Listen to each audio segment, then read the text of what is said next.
to see.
Will speak, manifest.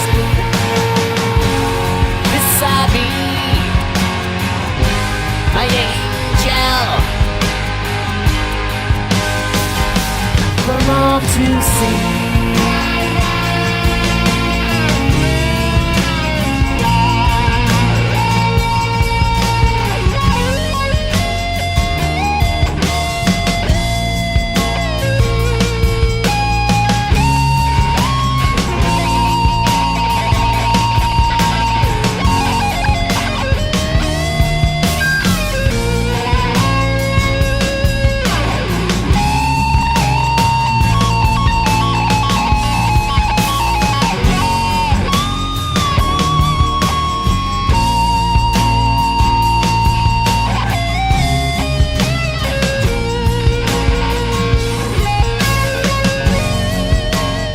Did you know that 85% of your engine wear occurs at startup?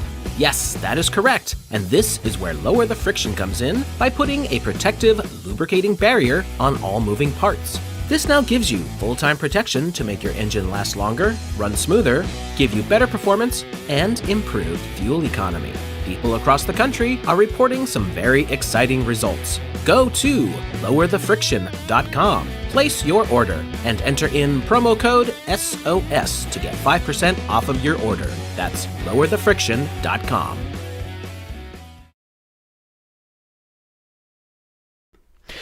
All right, hello one and all. Welcome to the weekly Secrets of Saturn live stream. I am Jason Lindgren, your host.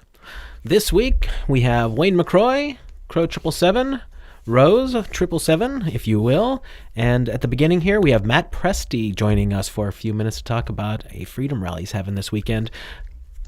Crow will be on with us in a few minutes. I think he is muted out, but all right. I'm on.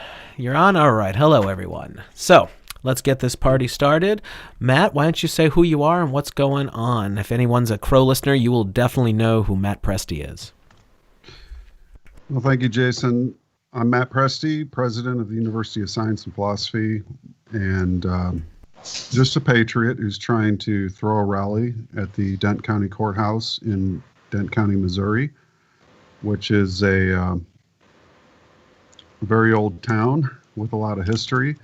And we're throwing a Patriot rally in support of Patriot values, the Constitution of the United States and the Bill of Rights, and also backing our men in blue as well as our men in red, which I am a firefighter, and so that's a natural thing to do. And also our EMS and our veterans. And we're throwing a rally in support of values of patriotism, Constitution, and the Bill of Rights. So, how are you dealing with the mask situation, I must ask? Well, I'll just say that Dent County has been very neutral, and that's a wonderful thing because it gives people the choice as to whether or not they want to wear masks or not. So there's not been any mandates made by our city council or our county commissioners, but it truly, like South Dakota and the governor there, leaves the choice to mask up or not to the individual.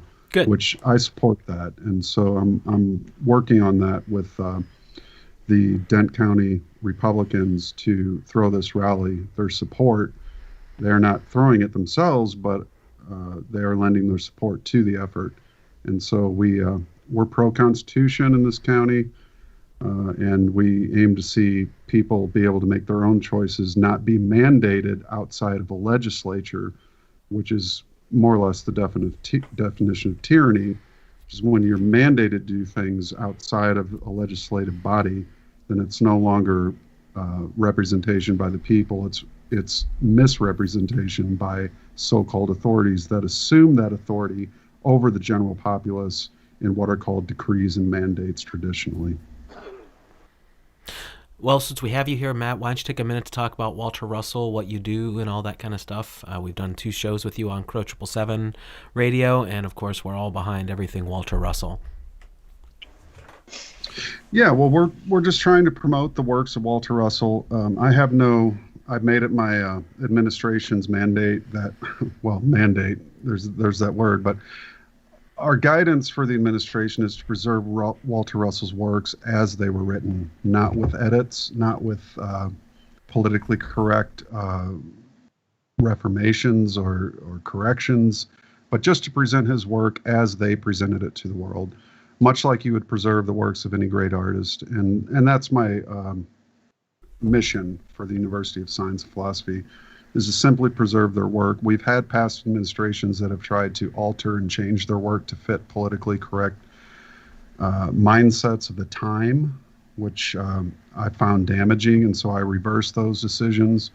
And I truly think people are quite intelligent enough to decide for themselves based on the Russell's original writings, which is, I'm all for originality. Being a musician, I would be abhorred by somebody that came and tried to change my music as I had written it, even if it's imperfect.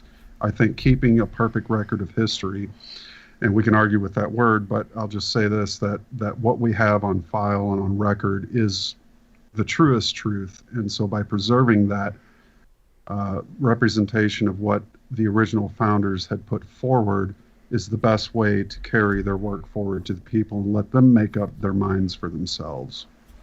And if anybody was listening and weren't familiar at all with Walter Russell, do you want to give a quick rundown on who he was? Yeah, he was a genius of the 20th century. He mastered all the 5 fine arts with only a 4th grade education. He was conferred 11 degrees in his lifetime, having only had a 4th grade education. One was a science degree. And he was just an incredible mind that his body of work is his testimony to his own philosophy, that it works, that what you create with your mind must be built into a body for it to exist, and that through that building of that body, that is the proof that what you think is true. And I think that's a great axiom for all of us. The code of Hermeticism is that the mind is causal, and that the universal body of matter is the effect of a greater mind of which we are all a part. And so I support that, and I just support that he is a great artist, along with his wife, Leo Russell, who supported him in his endeavors. And they created the University of Science and Philosophy, which was an extension of the Twilight Club started by Herbert Spencer, who said that if man does not learn to inculcate character and build his character, then we shall all become cogs in the wheels of industry, which was the original Industrial Revolution, that we might lose our minds, so to speak, in the pursuit of material things. And it's important that some institution, as Alexis Carrel advised Walter Russell, you should create a university based on teaching man of his soul and his mind, which no universities do. And that's our main focus, to keep that alive. Crow, anything you want to add in about Walter Russell before we let Matt go? Yeah, actually I have quite a bit I want to add in. But were you guys on the air when you were explaining what Amazon did to these guys? Or was that all off air? No, as a matter of fact, I wanted to, if Matt was wanting to talk about it, let's get as many people behind him as possible. Yeah, let me address this quickly. I've got some friends. I may have a hookup, Matt. We'll see after I get off the air tonight. I'll talk with them. I may have an in to Amazon through a longtime supporter. But so everyone listening knows what's gone on here is Matt. Actually, a couple people from the museum have been on Crow 777 radio. On the tail of that, book sales shot up more than they usually would. Apparently, Amazon has shut their ability to sell, citing that it's the holidays or some nonsense, and maybe predicated on a couple erroneous tracking numbers that got fixed. Point is they're holding cash back, and we're talking thousands of dollars. This hurts the museum. So I'll say this, if anyone's interested, there is one book from this place minimally that everyone needs, the Universal One, and this is a quality book. This book can be handed down generation to generation. I mean, it is a quality-bound book. If you want to support Matt and the Walter Russell, which we've tried to do, and Amazon's trying to hose us, apparently, because I suspect it's actually based on the jump in book sales. Go to the Walter Russell website. Don't go to Amazon right now. But I would further say, this is clearly more onslaught to the light. What Walter Russell represents is a man who went into illumination, serves what I call the right-hand path and the light. Anyone who caught MTV in the last week will see the glorification of the golden goat holding a popcorn thing in its mouth. That's the sign of Capricorn. That's Saturn. That's Satanism, which is being indoctrinated into the young people. They all wore black and red. The whole thing is an indoctrination away from light, almost like we're entering an age where they're going to try to demote the sun and promote Saturn.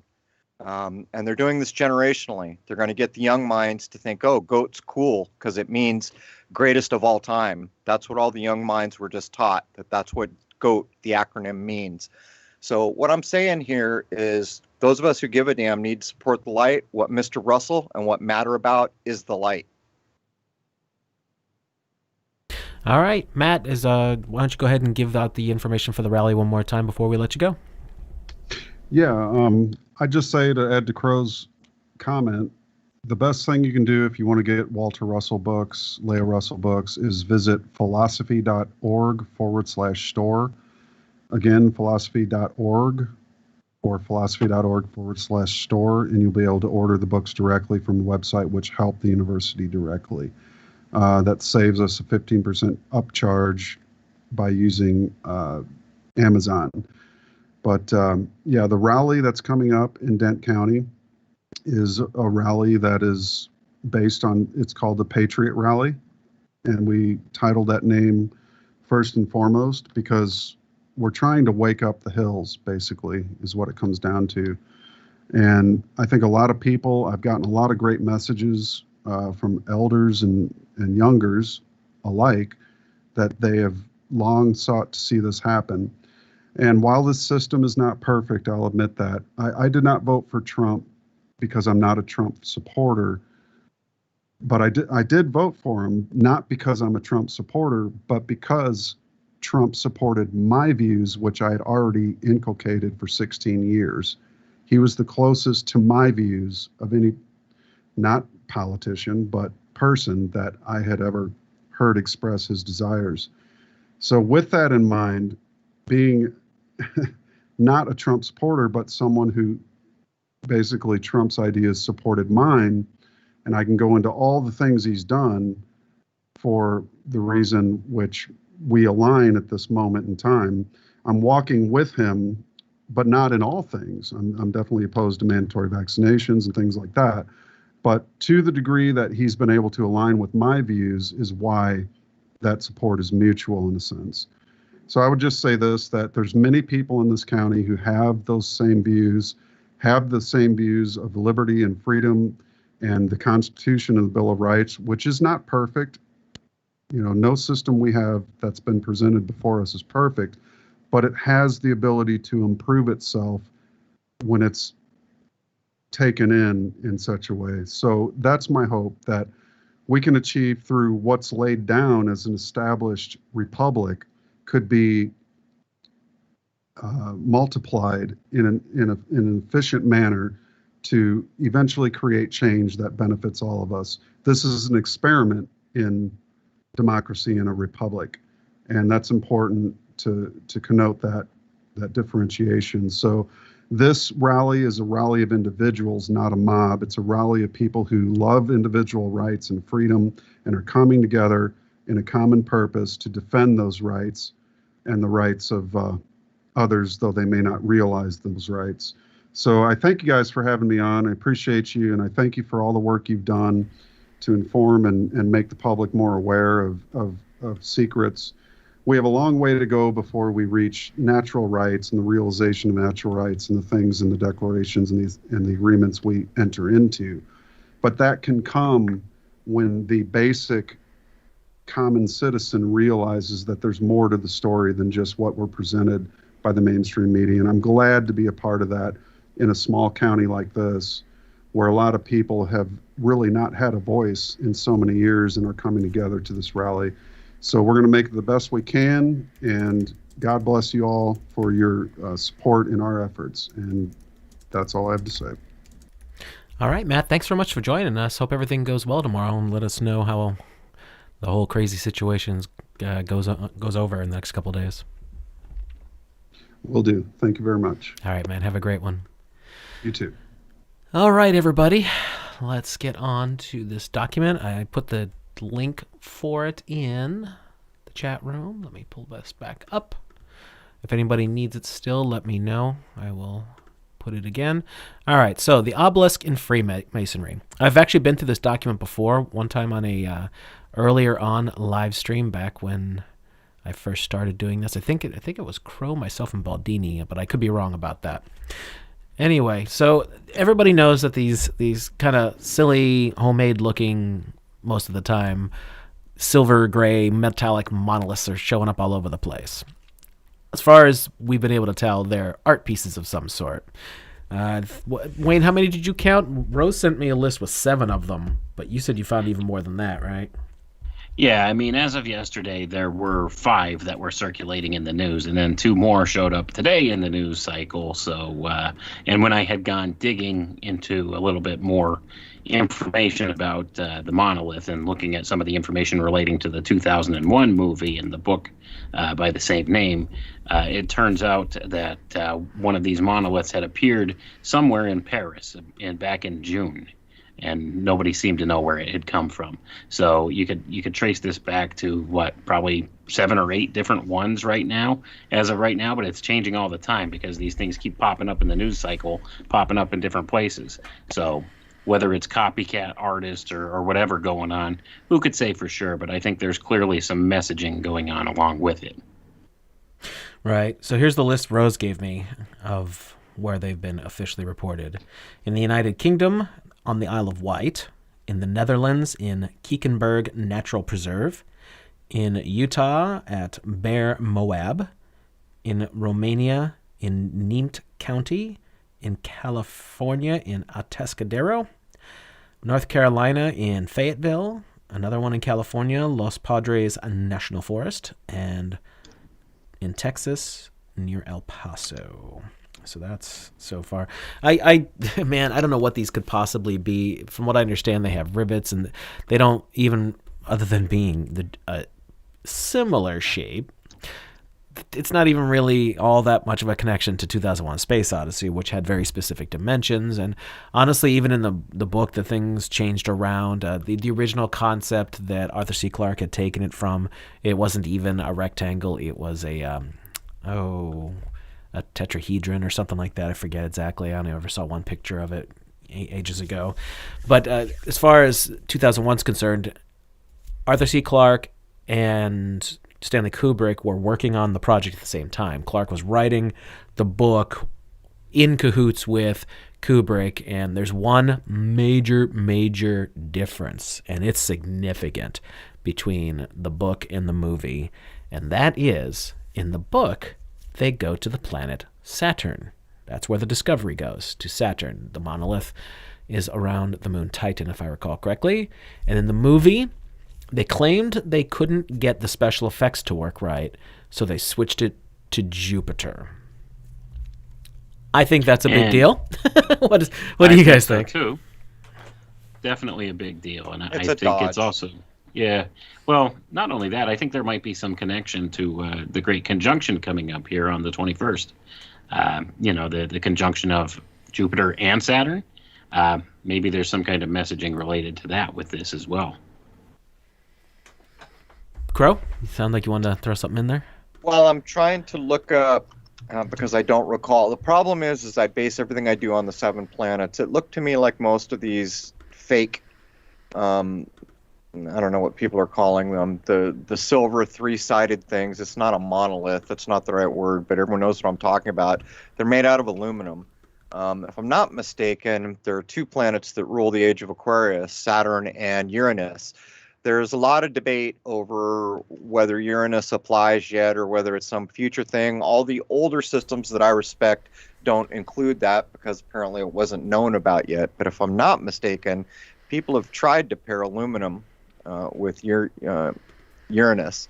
And I'm trying to look up if that's true, but I'm seeing all the wikis and all the stupid places telling me it's zinc, and that doesn't sound right. Does anyone know? Does anyone know if Uranus is actually aluminum in some breakdown? I've heard Ben Balderson say that a couple of times. I haven't really explored that avenue of thought much, though, but it could possibly be. And Uranus basically is the next octave up. I think it would correlate back to Mercury when you look at the scale of how it goes when you go up the next octave, because that's basically what it would be compared to the system going with the 7 original luminaries there that we look at. Uranus would represent the 8th one, which would be the next octave up. So it would kind of encode back to Mercury, if I'm not mistaken. You might know more about that than I do, Crow. I just looked it up here, and it says that Uranus has no metallic affiliation. The sun is gold, the moon is silver, Mercury is platinum, Mars is iron, Venus is copper, Jupiter is tin, Saturn is lead, and Pluto is iron. All those are acceptable, except I don't know about the Pluto thing. Iron should be Mars. That's what I was thinking. So what you're seeing is the obfuscation. And by the way, if you're still looking up Pluto as a planet, that tells you something too, because the mainstream has demoted that to a dwarf, but I am reasonably sure. I found 2 places that said zinc and 2 that says it has no metal, which is complete poppycock because what Wayne said is provably true. It's up an octave. So the question is simply, in my mind, have we raised a vibration enough for this to be included in the things we think about it? I think to some degree it is, but I still stick with the 7 basics. My point being is you can feel the palpable shift into air ideas, into Saturn ideas specifically, and into demoting anything Christian as it switches over and start to normalize what would be associated with Saturn, which will, of course, be the goat. For those who don't know, Capri would be the word for goat. Corn in the old school is seed. So when you're looking at Capricorn, you're looking at the goat seed. So when MTV starts trotting out everyone dressed in black with a goat holding popcorn in its mouth, it doesn't take a genius to understand what they're doing. And then they take the acronym of GOAT, G-O-A-T, and make it greatest of all time, indoctrinating those minds. By the way, I've seen 3 recent movies. Actually, it was an HBO thing, something else, that are making the claim that right now everything changes, including religion, spiritual concerns, everything. So you can see what's going on. And these obelisks, it's a stage set. I mean, don't you agree, Wayne? Is this just a staged put up? Absolutely, it is. But it's going in the major mainstream media for a reason, and that's Right. I think what we need to explore here. And I've kind of thought this whole thing all along is basically some sort of a ceremonial type of ritual or something like that when it comes down to it, the reason that these are popping up. And I think it has everything to do with signaling the starting and the coming of a new age here coming up on the 21st. That's just my view of what I think might be going on with this. It's definitely some kind of a message to people who would know a little something about these things, people at the top most levels of the power structure, the ones associated through these secret societies and these things that would understand what exactly is going on with this. I think there might be a little bit of crossover to the 2001 type I agree. information as well, because they were talking about that in the articles early on, how it looks like this, and they keep reiterating that fact. Oh, it looks like the thing from Kubrick's movie, so. Yeah, Michael Hoffman, which is one of the only people I know who covered the monolith from 2001 that showed up in 2001 in Seattle. He wrote me when we were getting ready to have him on the show. He wrote me a simple email that said, "Get ready for the blackjack." I knew what he meant instantly. He's talking about the 21 and the way it's being used in 2001, because when you remove all the ciphers, it's 21. In the same way, September 2000, all of it can cipher out as 21s. But Wayne, when you first sent this to me, I made the comment that it was spotted from the air. Initially, the first fake, we'll just call it an obelisk, was spotted from the air. If I'm not mistaken, that was in Red Rock, wasn't it? I don't remember now. It was, where was it? Moab, Utah, or something like that? Yeah. Somewhere like that. So that's biblical too. People can go into the Bible, or if they're familiar, that's a pretty popular one. You can see the idea of what Moab represents in Scripture, but it's Old Testament, isn't it? And everything Saturnian is going to be Old Testament. Everything. You're not going to find New Testament stuff, as far as I can tell, encoded to the Saturnian ideas. All right, so this document, it's a book, I believe, is called The Obelisk and Freemasonry, according to the discoveries of Belzoni and Commander Gringe. Also, Egyptian symbols compared with those discovered in American mounds. That's interesting, right on the surface, right? And this is copyright 1880, so as Crow says, this is before the modern edit, but it's written by a Freemason speaking to Freemasons, because if you come down a little bit, it says, to the Masonic fraternity and all over the globe, this epitome is dedicated by the author. So there you go. All right. He opens by saying, our Secretary of State. I wonder who owns him.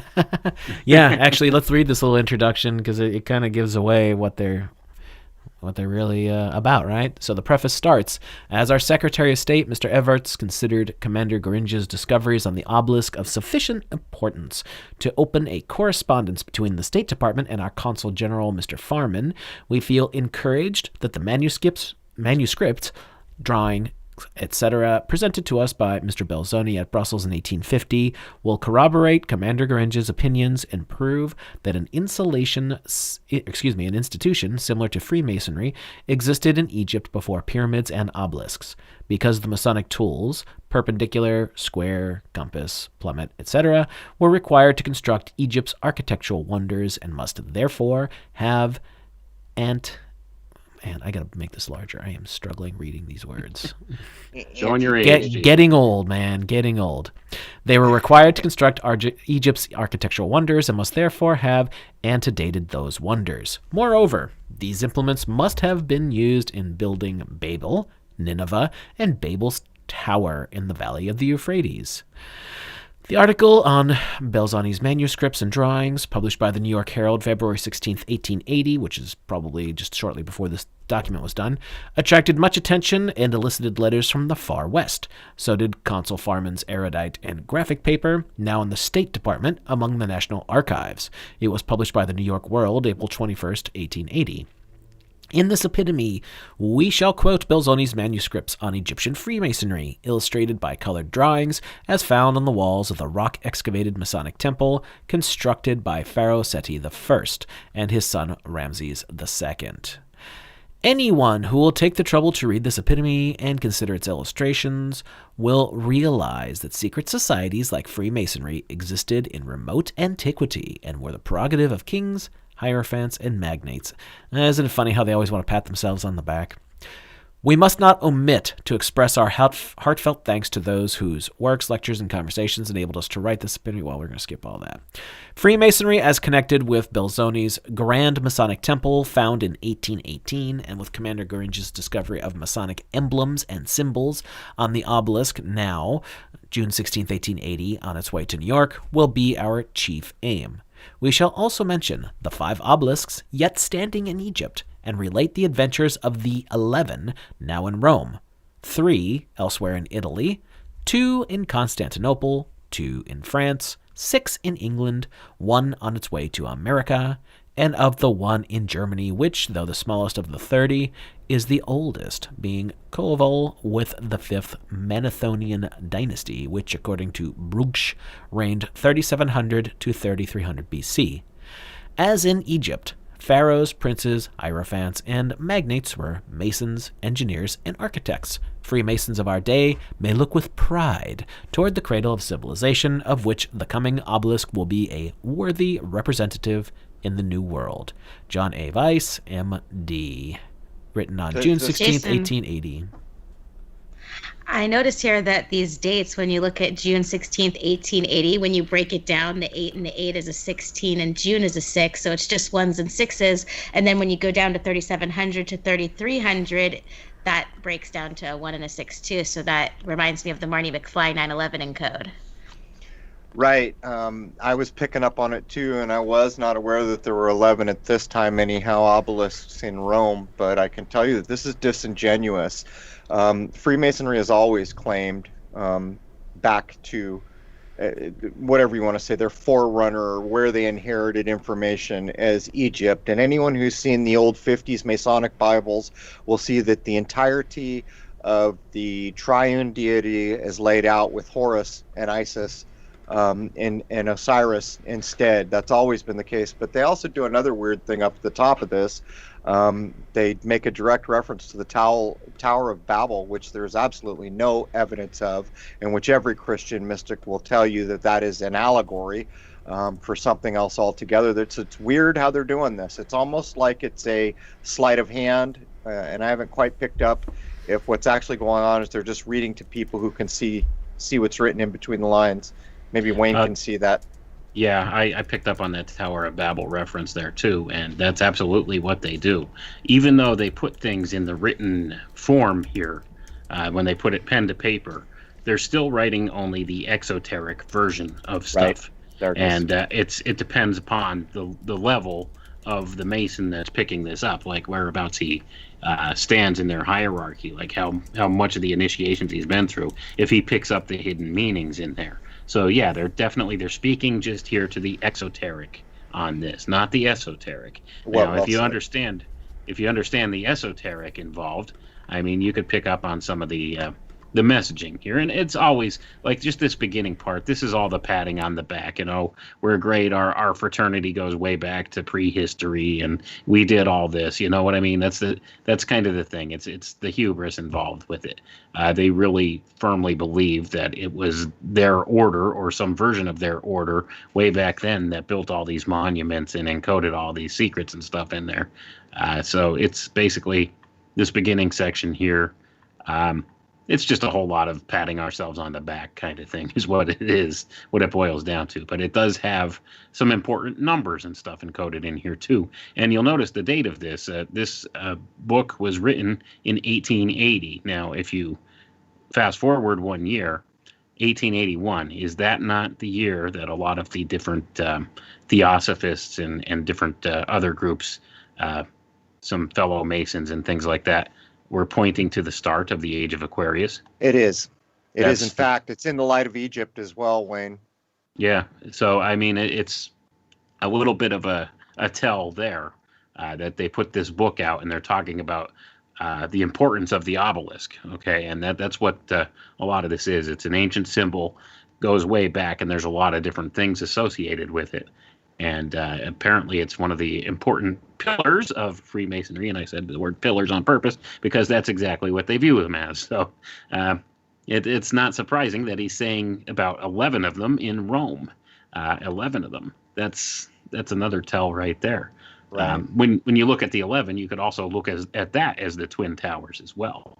The one and the one there, because it's just two pillars next to each other, isn't it? So, I mean, there's a lot of different things in here that you could pick out if you really want to scrutinize it with a fine-tooth comb, and look at the different numbers and things in here. But for just our purposes tonight, I think we should move on to the introduction part where it actually talks about the obelisk, and we could maybe ascertain a little bit about what maybe some of these monoliths that have been popping up all over are really about, like what the intention is behind them. We should point out there's one obvious big difference. Every obelisk has four sides. Every monolith that I've seen, these little metal things that look like art, they have three. But when before we jump in on the thing, let's just make a point. We've been inching towards this for so long. Maybe this is a good point. Does everyone out there understand, if you're interested in the Bible, that a surface reading of that narrative is only giving you the exoteric, the outer meaning? There is an entire esoteric meaning, which is the inner meaning, which people like the Christian mystics and others started to bring to light right around the time Wayne nailed that date, 1881, where they claimed the age change begun, which could be, I don't know. There's supposed to be a transition year that's anywhere from 150 to 300 years before you're firmly into an age or something like that. None of this I can prove. I'm just reiterating what I've told you. But if you read things like A.S. Raleigh and other things that Jason and I have covered about color, about cymatics, that is the esoteric meaning that you can derive from the Bible that begins to tune into the sky clock. And I think it's important for people to start thinking about whether they want the surface narrative or they want to go deep. And just to add a little something else to what you just said, you're saying these obelisks and these pillars, they're four-sided, and the ones that have been popping up, these monoliths, are three-sided. Yep. Well, that tells me that this is kind of a step down from the four-sided one. So these are, I know I'm going to say, I'm trying to think of what the right word for this would be. It's kind of a lesser replicant of what these big monuments are supposed to be. Okay, so it's like a lesser dimensional form of it, because you're losing one of the sides. So you're going from a four-side to a three-side. And this gets back into something that I talk about in my new book that I just released. It goes back to foundations and the foundational nature of numbers. And I know we did a show on that not long ago, Crow, talking about that. But this is actually breaking down the four-sided, which I see something with four sides as a firm foundation for something. And they're breaking the firm foundation down and putting it to a lesser foundation, a still stable foundation, because something three-sided still has a stable foundation, but it's not as firm as the four-sided one. So It's that denotes to me the idea that they're taking away something to add something else in its place as a new foundation, to make the firm foundation. That's just kind of an idea that I get from that whole concept. It's interesting, Wayne. I thought about it and I wrestled back and forth. For one thing, you're probably not going to find the angles of sorrow, which you can absolutely find on a regular obelisk. But at the same time, you're spot on. And for everyone who remembers the number work we did, every 3 numbers, you come to a number that values out to 10 in the old, wait for it, esoteric counting method. Most of the numbers games we play here are occult reduction. In other words, we reduce things down to one typical digit. If you do the opposite of that in the esoteric method, like 4 is a good example. To take one of the values of 4, you'll add 1, 2, 3, and 4. Get it? So from 1 up to the number, you add all those together.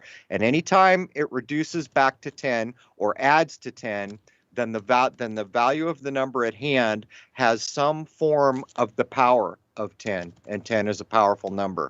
And this should be considered in what Wayne just said, because dropping from 4 to 3, you're losing the occult power of 10.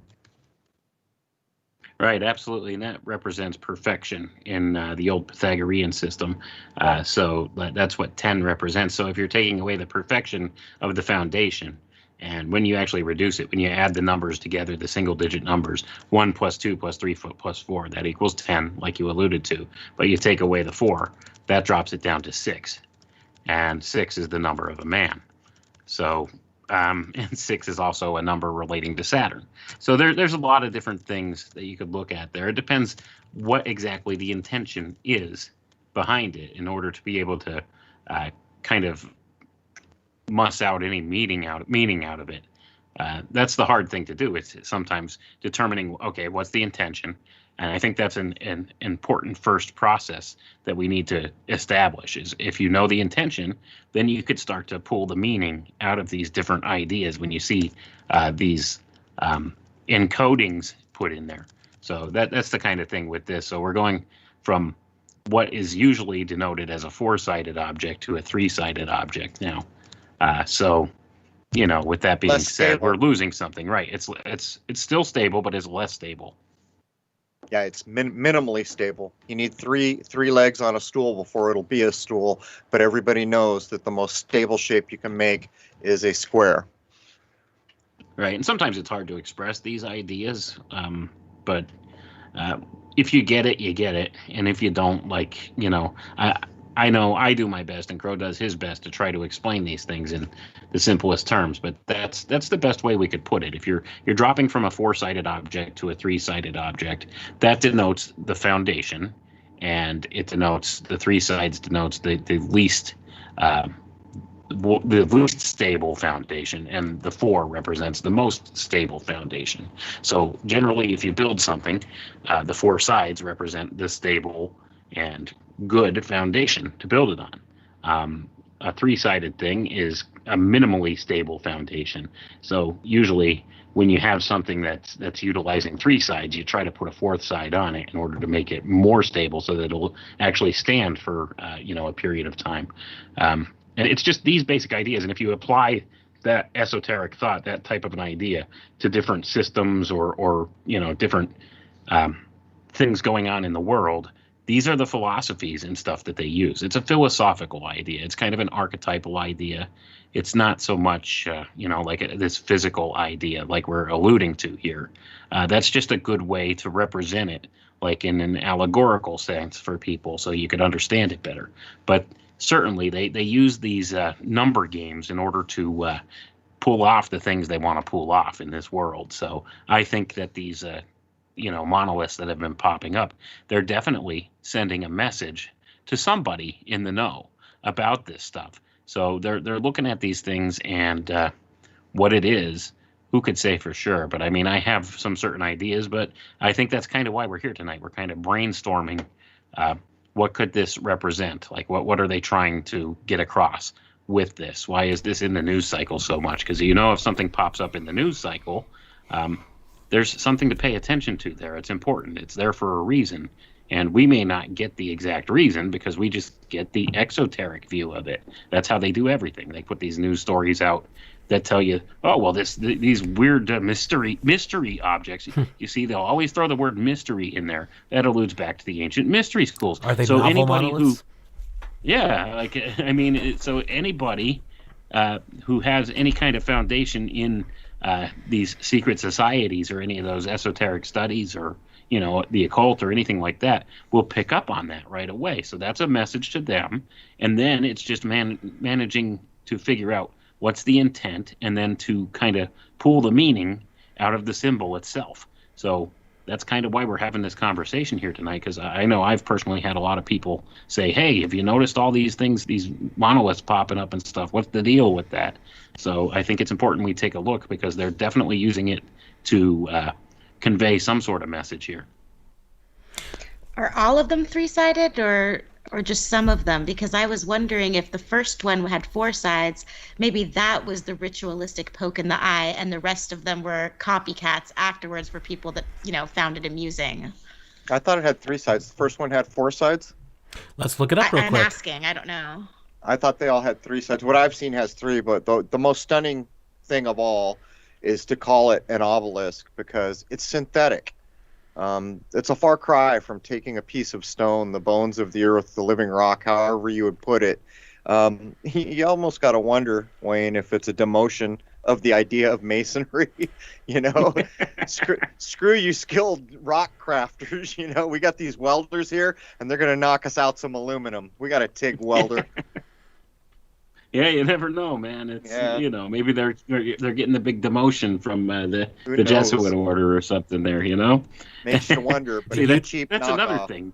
That's another thing that goes on behind the scenes is there's this power struggle at the topmost levels of these secret societies. It's the same thing. Like it's kind of like what you would see in the public politics going on. Same kind of thing. All these power battles and stuff like that. They're all on the same team. At the end of the day, don't get me wrong, but this one wants control, that one wants control. They have different opposing ideas on how to garner that, and, they keep pulling back and forth. So who knows? So the first one was 3-sided, and the Utah one is claimed to be by a group of artists known as the Most Famous Artist, who are selling them if you want one for $45,000. 45,000, boy! No, just sign me up for 3 of them. The other thing I would point out is we're in the wrong business, guys. I got some plywood here. I could get some metal sheeting. We could build one of these things, knock it out in like 10 minutes. Crow, I'm putting your telescope tower up. The original ones are granite, and they have quartz and crystal. They're electrically charged in a way, as far as I know, or have come to accept as probable. The whole idea between a real stone obelisk is it has to do with the sun, but it has to do more with as above, so below. So what it's actually involved in some way, shape, or form is energy exchange, because as it is here, so it is up there. As it is up there, so it is down here. It's almost like a reflection. It's almost like the mirror idea. Or cymatics down here could be thought of the vibrations of God. So when you think of what a real obelisk is about, now think about what we're seeing here. Yeah, it's a lesser reflection of it. Popsicle stick or something and calling it valuable. Yeah, well. All right, shall we get to the document? Let's start with the introduction. Yeah, we might want to do that. Well, we're only half done with the show. The obelisk. This word is derived from Greek, spit or brooch, whence also Latin obeliscus, the French obeliske, German obelisk, etc. Under the earliest pharaohs, the Egyptian or Coptic word for obelisk was teken, T-E-K-H-E-N, but after the 22nd dynasty it was called men, M-E-N, which meant stability. Another ancient Egyptian term for obelisk was Jeri Anshar? Didn't we go to school with a Jeri Anshar? I think so. Which means written column, an appellation quite significant and sacred in the Coptic language. Now, I'm curious why they put the men thing in there, which means stability. I almost wonder if the Freemasons are talking about themselves, that they are real men. Well, it's also the phallic idea, which anything that has to be, wait for it, erected has the phallic male idea with it. But I'll point out another thing. They're making a big deal out of the Coptic. What's the first of the year on the Coptic calendar, Wayne? I'm not sure, to be honest. You tell Pretty me. sure it's 9/11. Oh, there you go. Okay. Gotcha. And also notice the 22nd dynasty, 22 is the master builder number. Absolutely. Good pickup there. And Right. notice they're talking about stability, like we had just spent a couple minutes talking about the four sides. Stability. That's what the word men there meant. That's what they're saying. So, I mean, they're invoking these different ideas. And English is really a constructed language just for these ideas. Like, honestly, from the more research I do into it, the more I discover English has been just a hodgepodge language thrown together to kind of confuse and hide different esoteric type ideas right into the wording. So it's really a thrown together language. But this is where, like, you know, you could look back. This is ancient Egypt we're talking about. The languages probably couldn't be more different. I mean, if you're going from Coptic to English, but this is what they meant, and this is the words that they actually used. So, and that teken for obelisk, that could be a root word for technology, and you know, you see that highlighted in the 2001 film, the obelisk, the teken, technology. You could, it goes like this all day long. I mean, you could see how these things, these ideas are all kind of inherent into the language even. Okay. An obelisk is a four-sided pillar tapering from the base and terminating not in a flat surface, but in a pyramidion, which is the diminutive for pyramid. It is usually of one piece, styled monolith, or one stone. Now, right there, obviously this is different than these metal fajiggers. Originally, these monoliths were used as funeral monuments and were either of sandstone, limestone, or granite. Later, they were of rose-colored granite composed of quartz, feldspar, and hornblende. This granite was named syenite from Syene, a city in Upper Egypt where those beautiful monoliths were quarried. They were placed on pedestals before gateways of the principal temples in Egypt, one on each side of the door. Thus, an obelisk consists of a pedestal, shaft, and pyramidion, which terminates in an apex. And let's also get something really clear that Bill Cooper used to say all the time. It is the penis of Osiris. But ISIS finally found that thing laying around somewhere. And then she made him a golden shaft so that she could become impregnated and have Horus. That's how the old myth goes. And, Osiris's original penis was eaten by a fish. That's an interesting crossover there, too, isn't it? I wonder if it was a Pisces fish. I wonder if it was the southern fish. I don't know. Who knows? But, yeah, I mean, it's amazing how all these things all tie together. But there it is. The obelisk consists of a pedestal, a shaft, and a pyramidion, which terminates in an apex. You'll notice the different stones that it speaks of up here. Quartz, feldspar, and I'm not sure what hornblende is, but I would bet that it's probably something that would also equate to something mentioned in the Bible as far as the New Jerusalem, the walls of the New Jerusalem, because I'm pretty sure quartz and feldspar are listed as part of that too. I mean, all these things kind of tie together in a lot of different ways. So let me look through this again here. Sandstone, limestone, or granite they were made of. So you can see this is a far cry from what these cheapy versions that are popping up are, but the ones that are popping up now, they are metal, like cheap aluminum or something like that, a very reflective metal, once again, symbolizing the as above, so below thing. So this is kind of a lesser reflection of what these things once were. So you could kind of see how they're taking a little something away from it with it. Here's an interesting thing. Hornblende just describes an igneous type rock. It's not a mineral on its own, but it's described as a complex inosilicate. So again, we're talking about the possibility for current or vibration or whatever, but what's interesting is the crystal habit of this broad class mineral is hexagonal. And it's also a crystal system which is called monoclinic. So there you go. Black, dark green, or brown is the color of the varieties of hornblende. And in the Vatican, if I recall correctly, that obelisk is made out of red granite. And now thinking back, it makes sense to me because red is associated with the idea of Mars and war and blood, and the Vatican is all about imperialism. Right, and I would say that the hornblende mentioned here would probably be more of the green type, the dark green color. I base that's speculation on my part, but I base that upon the idea of I believe green is the color associated with the moon, and that was kind of an important symbol for the ancient Egyptians. It represented Isis as well as several other different ideas encoded there. So that would be my guess. That's a total guess, though. I can't say that for sure. But yeah, I mean, there's all kinds of different meaning you could garner from just looking at the different ideas that they're talking about here with these different types of stones. And, you could see talking about where was I here? I just lost it.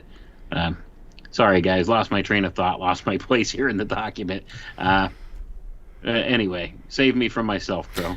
You were saying something about Snowpiercer. It must be December. We must be entering the sign of Capricorn. No. Go ahead, Jason. But I'll tell you one thing that people should bear in mind. As a matter of fact, I suggest the three of us do a full-blown Crow 777 show on this doc. There is so much here. The idea is the same idea that we're always faced with when we look at older cultures. Did these people just were they idiots and they liked art and these things did nothing? Or did they spend all this effort and master craftsmanship and particular types of stone because they were functional items? I would suggest to you that these were functional all day long, and I think people should keep it in mind. Why the hell would the Vatican or anyone else in the era of sailing ships move a thing that's, I don't know, 100 tons or something? A lot. Especially for horse and buggy and wooden ships and that kind of thing. So yeah, big deal. Big deal to move these damn things. The artistic rules for the construction of an Egyptian obelisk are: the length of one of the four base lines measures 1/10 of the length of the shaft. So the pyramidion is 1/10 of the shaft and forms a graceful top for the whole structure, all in keeping with the tapering shaft and pedestal, which slightly projects beyond the base of the shaft. The Egyptians had observed that the play of the sunbeams on a polished surface made it appear concave, although it was perfectly level and smooth, and gave to the face a convexity exactly proportionate to that optical illusion. The convexity of the obelisk of Luxor in Paris, which appears absolutely level, is 16 lines in the center. This simple detail clearly shows a minute observation and a very advanced art. Thus, their slightly convex sides increase their apparent height. The pyramidion, or apex, was made more pointed in some obelisks than in others. Most Egyptian obelisks bear hieroglyphic inscriptions. The four faces or sides are engraved with care, despite the hardness of the syenite, which must have presented immense difficulties, especially when we consider that they had no tools and facilities as we have. Hieroglyphs are usually engraved on four sides from the top downward. There are 3 perpendicular rows on each side, the middle one of which is read first, then the one on the right, and next the one on the left. Thus, the translators of obelistic hieroglyphs pass from side to side and then adjust the whole. On the obelisk of Luxor in Paris, the medial inscription of 3 of the sides is dedicated to Ramses II, whereas the 2 lateral of these 3 sides and the 4th entire side are about Ramses III, who caused the work to be completed. The work of the engraver also differs. The inscriptions of the middle column are deeply cut, whereas those of the lateral columns have less depth by 1/2. This arrangement, thus contrived, is of a harmonious symmetry. We give these details to enable readers to understand the modus operandi of Egyptologists who translate the inscriptions on obelisks. Moreover, when they glance at an obelisk, they will know how the Egyptians read ages ago. The gracefully proportioned pillar-styled obelisk was coeval with budding Egyptian art, for we find it from the 4th and 5th Manethonian dynasties, which supposedly ran from 3700 to 3300 BC, to the Roman sway under Domitian, AD 132. Obelisks were not only used as monuments to the gods and the dead, and don't forget, the penis of Osiris, but for recording the deeds and reigns of pharaohs. But besides these devotional purposes, they had a practical object and served as gnomons, or hands, whose shadow was made to indicate the hours of the day, as will appear in the course of this epitome. So they were used to do the sky clock, huh? Yeah, go figure, right? It There's always relates back. There's a footnote from Voltaire on that. Voltaire, speaking of ancient horology, or the ology of the hours, or Horus, observes, "But our meridians are more just than those of antiquity. Had the author of Charles XII and Zaire thought before he penned this sentence, he would have realized that he was telling the world nothing new or striking, for mankind had about 2,000 years to progress in geography, meridians, and astronomy," according to Voltaire. All right, I just lost my place. In the first century of our Pliny wrote, Pliny was a person. Right. Monarchs entered into a kind of rivalry in forming elongated blocks of this stone, known as obelisks, and concentrated them to the divinity of the sun. The blocks had this form given to them in resemblance to the rays of that luminary, which are so called in the Egyptian language. The Roman archaeologist little dreamed that, 19 centuries after he penned these lines, modern savants would decipher from hieroglyphs Sati, S-A-T-I, which is the name of an Egyptian goddess and means sunbeam. Thus we realize that the obelisk was connected with sun worship. The Greek stellae and Roman columns were probably derived therefrom. Solomon's two pillars, Yakin and Boaz, were but an imitation of two obelisks at the entrance of Egyptian temples. So are the two towers on Gothic cathedrals and two steeples on churches. Two towers, that sounds familiar. Perhaps Ovid's Philemon and Baucis, or Bacchus, not sure how they're pronounced that, were borrowed from Solomon's temple, Baucis being only a linguistic namesake of Boaz. No wonder obelisks, cherished during 4,000 years, now adorn Greenwood, Auburn, All Souls, Père Lachaise, where their ethereal pyramidions are legion. New Yorkers showed their predilection for obelisks in the Worth Monument, near the crossing of Fifth Avenue and Broadway. As a Christian emblem, the obelisk typifies resurrection. Freemasons use it in symbolic degrees. Indeed, they do. Yeah, there's obelisks all over the place. Yes, there we are. got that big one in Washington, D.C. There's one right down here in the Wyoming Valley, Jason, down in Wyoming, the Wyoming Monument. Yep, you remember that one? You've been there? Yeah, isn't there one in Pittston as well? Yeah, I think there is, or at least there used to be. I'm not sure if it's still there or not. But yeah, I mean, these things are all over. We had a lot of Freemason lodges and stuff here in the Wyoming Valley. Tons of them, yeah. And it also ties what we're all dealing with in 2020.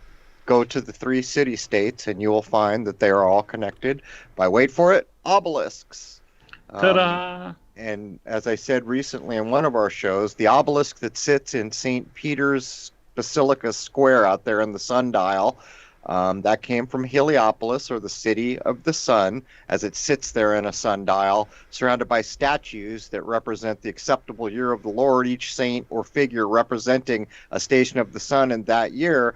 But the real story is they moved that thing a couple hundred yards, couple football fields, and it was well documented. Pictures were painted and drawn, and the guy who did it wanted to be famous, so it was very well documented. They went through hell in a handbasket just to move that obelisk 200 yards. So now let's talk about pulling that thing out of Heliopolis and bringing it to Vatican City, if you can see where I'm going here.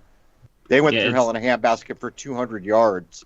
It's not an easy task to move one of these things, and that's what you got to keep in mind. And then you got to think, what's the reason that they moved it as well? You have to wonder. I think there's more to it than just the Geomancy. Yeah, they're more than just the pomp and circumstance of moving this thing. But yeah, I think it relates all day long back to geomancy or, something along those lines. Where are these obelisks in the city-states placed? Are they on any particular parallel or anything like that to make them have some sort of significance in that way? You can go, if you go on Google Earth, you can look up Cleopatra's Needle is one, the one I just mentioned from Heliopolis. You got the fake one there in Washington, D.C., but there's real ones too. And as a matter of fact, that first, what's that first Masonic place on the East Coast on the 33rd parallel? There's one of the short, squat obelisks is there. They're all over the place. But the three city-states, if people go look at D.C., Vatican City, and the city of London, where all the banking happens, and look at the whereabouts of the obelisks, you'll see how they're all joining. Their energies are all joined. And you guys did an episode on the three city-states, which was episode 118. And also, by the way, the longitude latitude of the Washington Monument is 38.8895 north, 77.0353 west. Wow. 77. There you go. 555 feet in inches, all fives on the vertical, I remember. Yeah. Yep. And that's by design too. You see how they use these number encodings all day long with all this stuff. I mean, it goes on all the time. The Masons are famous for this. They do this with all these different types of things. So I'm not sure what kind of measurements the other two obelisks have, but what they do all have in common is they also sit in front of a reflecting pool. And that's an important thing too, because as above, so below. Yeah. Right. And then also that encapsulates the idea of both the masculine and the feminine aspects, because the reflecting pool represents the feminine aspect, whereas the obelisk itself represents the masculine concept. So, they always like tie these together. So you have both of the polarities there. And the elements too. Right. The air and water, all four elements really, when it comes down to it. You have the earth, water, fire, and air all combined together. And usually they have some kind of, a torch or some kind of a flame or something nearby these things as well. And it's all the same symbology over and over again, just little variations on it. That's all. But most of them have all these things in common, and there's a reason for that. And I would venture to say that probably the proportions are the same too. Like their proportional distance from the reflecting pool and all of that are probably important to some degree too.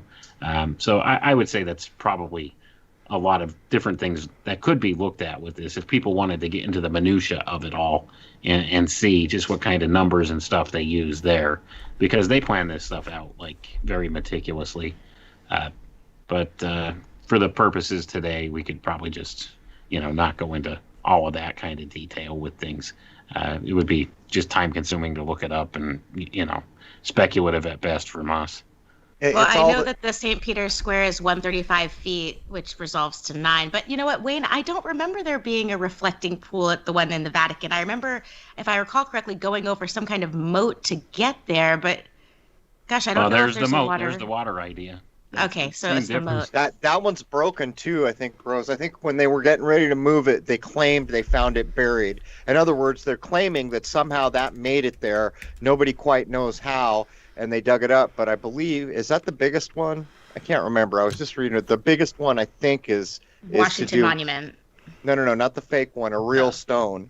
The Washington Monument is a construction. I'm talking about a carved stone.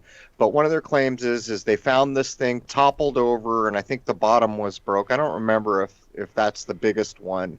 But you see, these are everything that's going on here. This is where people get lost. Nature works in one way. All right? So all these little secrets and things, even the esoteric meaning in mystic Christian traditions, it's all doing the same thing. The reflecting pool. How many people would be surprised to hear that when you look at an original deck of tarot cards, that the ideas hidden there are the same ideas hidden in the cathedrals, in glass and stone, to show human beings to a higher path, is the same idea that the Christian mystics have tried to keep alive. Well, everyone's been lost on the exoteric. Oh, listen to this clever story. Nothing more to see here, guys. This was a dude. He looked like this. He had sandals. That's all you need to know. Say the magic words and you're good. All these things are relating to one thing. And that's why I think part of why we should do this whole story is it is a big deal, apparently, to own these obelisks. Why the hell didn't they wouldn't it have been easier to make an obelisk in a city of stone carvers than to go get the one from Lord knows there and then claim you found it buried and don't even know how it got there in the first place? I'm just saying. These things are important. Oh, this is kind of like that stone under the king's throne in England, right? Same kind of idea. Stone, yeah. Here's the Vatican page on the whole shebang. I just put it in the Skype chat for everybody. Do they have the moving of it in there? Yeah. That's a story. It was Gaius Caligula who had the obelisk brought to Rome in 37 AD. It was the largest non-inscribed obelisk to leave Egypt at 25.5 meters high and weighing an estimated 326 tons. The obelisk was originally erected in gardens Caligula had inherited from his mother, and then on the central spina of a circus that was started by Caligula and completed during Nero's reign. Much of this circus is under the basilica and square. The original spot for the obelisk is near the present-day sacristy, south of the basilica. So they're going to attribute it to prehistory, where they can just say, I don't know. So go ahead, tell me how Caligula, which, by the way, you're supposed to believe that guy's crazy. He's got some kind of communicable disease, plus he's a little insane. He makes lawnmowers, buries people up to their heads, makes lawnmowers and cuts off their heads. That's what you're supposed to. Oh, by the way, he married his horse. That's what you're supposed to believe about Caligula. So you tell me if a dude at that time in history, the way it's described, and the dude's insane and marrying his horse, if he's going to move 300 and something tons with Roman ships that you paddle for the most part, how did he do it? Because in a more recent era, the Vatican barely got away with dragging it 2 football fields. I'm just saying. I know that we talk a lot about using sound and different occulted methods to carry heavy objects, but in the spirit of questioning everything, how do we know that they're not just lying and that it didn't come from Egypt? How do we know? Well, I think one way is because of the stone. You can probably show that the things that got cut around Italy look different, but I accept that those are all from Egypt. I've never walked up to one, but there's another funny thing that you'll notice if you pay attention. Besides the fact that you're going into these things, this like King Tut's chamber, it looks like somebody frickin' cracked that thing open, threw all their garage sale crap in there, sealed it up, told the dude to crack it. We found this amazing thing in here. That whole King Tut thing is a put up. But besides that, the painting, all that beautiful color, that's supposed to be thousands of years old. I'm calling poppycock. But what's more is if you pay attention to hieroglyphs cut into stone, the closer you get to our time, it looks like the dudes had palsy. It's like that what's the name of that?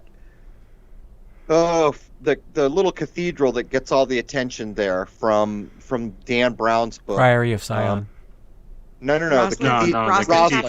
Rosslyn Chapel, yeah. So if you go to Rosslyn Chapel, it looks like dudes with palsy carved that stone. It is nowhere near the level of stone carving we have seen. But when you go see these obelisks, some of them looks like they had a laser-guided CNC machine with diamond bits or something better, because it is astounding, the crisp. I mean, you can almost cut your finger on the edges. And then you see these other things, and it looks like some dude that was handicapped with a dull hammer, trying to chisel. Just nothing fits.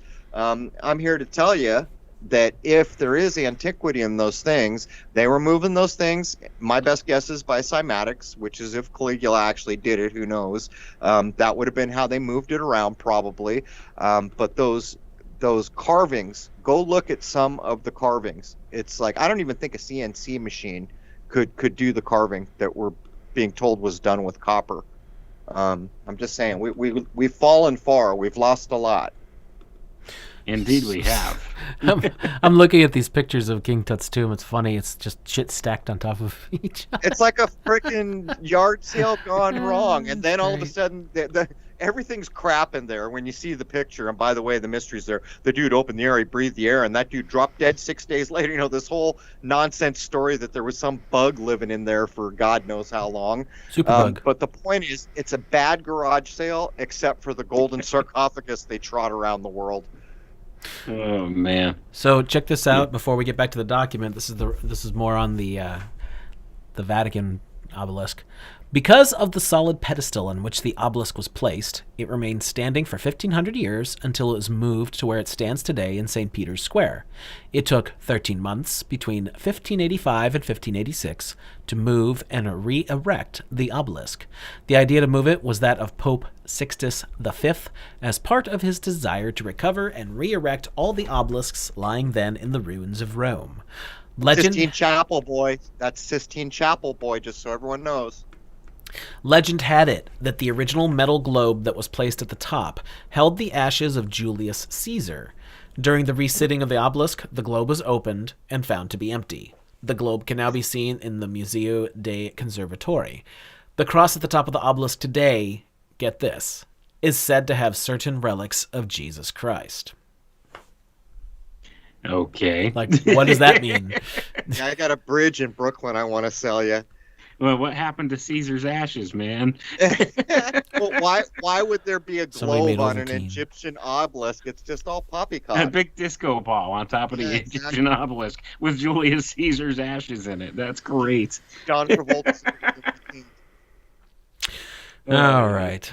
Getting back to our reading here. Ages ago, Solon, Thales, Pythagoras, Plato, Herodotus, Germanicus, etc., conversed with the Egyptian hierophants and priests concerning Egypt's history and architectural wonders. But their account remained meager and vague till lately Champollion, Young, Spones, a whole bunch of people here, interrogated hieroglyphic, hieratic, and demotic characters, signs, emblems, and symbols, which directly and indirectly answered more satisfactorily than the hierophants of old, together with Moses, Herodotus, Manetho, Pliny, Strabo, and Tacitus. Yea, daily and yearly those silent signs and symbols on pyramids, obelisks, temples, and tombs reveal the arcana and history of primitive heroes, families, tribes, nations, dynasties, and empires. Even Masonic attitudes, postures, initiations, and regalia are being divined and ascertained, since figures on the walls of unearthed palaces, temples, and tombs tell the story of their long-departed inmates, as may be seen in the vast subterranean temple discovered by Belzoni. In this epitome, we shall endeavor to show what Egypt has been, is, and will be to those who sincerely search for mankind's primitive history. Ancient statesmen, sages, historians, and artists visited Egypt to study her social status and admire her architectural wonders. Medieval alchemists and savants looked to Egypt as the source of their theories. Egyptologists have been trying for the last 50 years to unravel Egypt's hieroglyphs, and now the earliest society for mutual protection and charity, Freemasonry, points to Egyptian obelisks and splendid rock-excavated temples as repositories of its secrets. Ooh, Thus boy, these endeth dudes. the introduction. Boy, these dudes need to attend one of the meetings of the Overly dramatic? the Thesaurus Club. Where's Baldini when I need him? they use so many descriptions for this: pyramids, obelisks, temples, and tombs. Come on, Academy man. Award That was a goes to- mouthful. Yeah, us. All right, moving down. Chapter 1. Before we approach Freemasonry in this, they keep saying epitome, E-P-I-T-O-M-E. Is that how they pronounce that? Because that's not usually what I use that word for. This is 1880s language. Yeah. So you can Yeah, even they see. might be saying epitome. That's what I was wondering. Is it because this is an old what would you call it? An anachronism at this point. Yeah. We shall give. I would have read that as epitome. That's the only way how I would know how to read it. pronounce That's that the word. modern pronunciation, but I think it means something slightly different. It might have been pronounced epitome at that point. That just seems more grammatically correct to me for some reason. I don't know why. Tome. is a big book, right? Right. Yeah, And well, that that's what I this was is wondering. like a smaller big tome. So a small big book. Probably just an That might be archaic what the use or something like that. Yeah, probably. All right, we shall give all the concerns the obelisk destined to adorn the American metropolis. We have scanned journals and periodicals and gleaned from them what appeared most appropriate and interesting to readers. First and foremost comes the masterly report, illustrations, and measurements by Grand Master S.A. Zola and the accompanying conversations published in the New York Herald. Well, goody gumdrops. Mr. Zola is Sovereign Grand Commander of the Supreme Council of the ancient and accepted Scottish Rite, past Grand Master of the National Grand Lodge of Egypt, and Chief of the Symbolic Masonry of Egypt. They love to state their titles, don't they? Oh, they sure do. This report is an answer to hundreds of letters Mr. Zola received from Masons in all parts of the globe. All right, they have a pretty picture of it. All right, let's get down here. That's actually a handy, pretty picture. We'll have to take that apart later. Go ahead. Oh, yeah, it's got all the mathematics in it, which definitely wouldn't translate to over-the-air radio. Having learned that some stones bearing Masonic symbols had been brought to light by Lieutenant Commander Gringe, I presented myself to him and accepted the offer courteously made to assist at the work, inspect the stones discovered, and express my opinion as to their Masonic signification. Brother Gringe, being occupied with the more difficult part of the task entrusted to him, requested me to make further researches. The obelisk, known as Cleopatra's Needle, was erected on a pedestal, almost a cube, from the surface of which it was raised 9.5 inches and was supported by 4 square axes 5 centimeters thick. Now, why are they mixing 9 inches and centimeters here? Because the Masons in this part of the world, there's a whole show that we can do on inches. The way that we still measure in America has vestiges of the natural world in it. And since Freemasonry is all about the sun and the sky clock and that aspect of nature that controls us all, and the above and the below and what happens to us after we're dead, they're not going to go metric, because metric is devoid of any natural relationship. It's like a surgical room. It's been denuded or denatured to a level that's, I don't know, we'll have to cover it sometime. But we still have furlongs and hands and inches and yards. When you get into millimeters, it's cold, clean steel, brother. It's this, and it's all multiplied by 10. It's just, there's no nature left in it by then. It's all man-made. 2 of these axes ran through crabs, while the other 2 had been sawn off and removed in days gone by. The height of the perpendicular of the obelisk from its apex to its base is 68 feet 11 inches, and the perpendicular of the sides is 64 feet. In volume, it is 2,678 cubic feet, and in weight, about 186 tons. What does that mean? 2 of these axes ran through crabs. I think that's coded language there, Crow. So it's talking about relating... the keys. So it's you're going where I'm going, right? This is the arch. Yep. This is the royal arch. So the crabs would be the keystone in the arch. So they're saying they're basically saying the apex, right? That's what I would think, yeah. Yeah, that's what I'm thinking.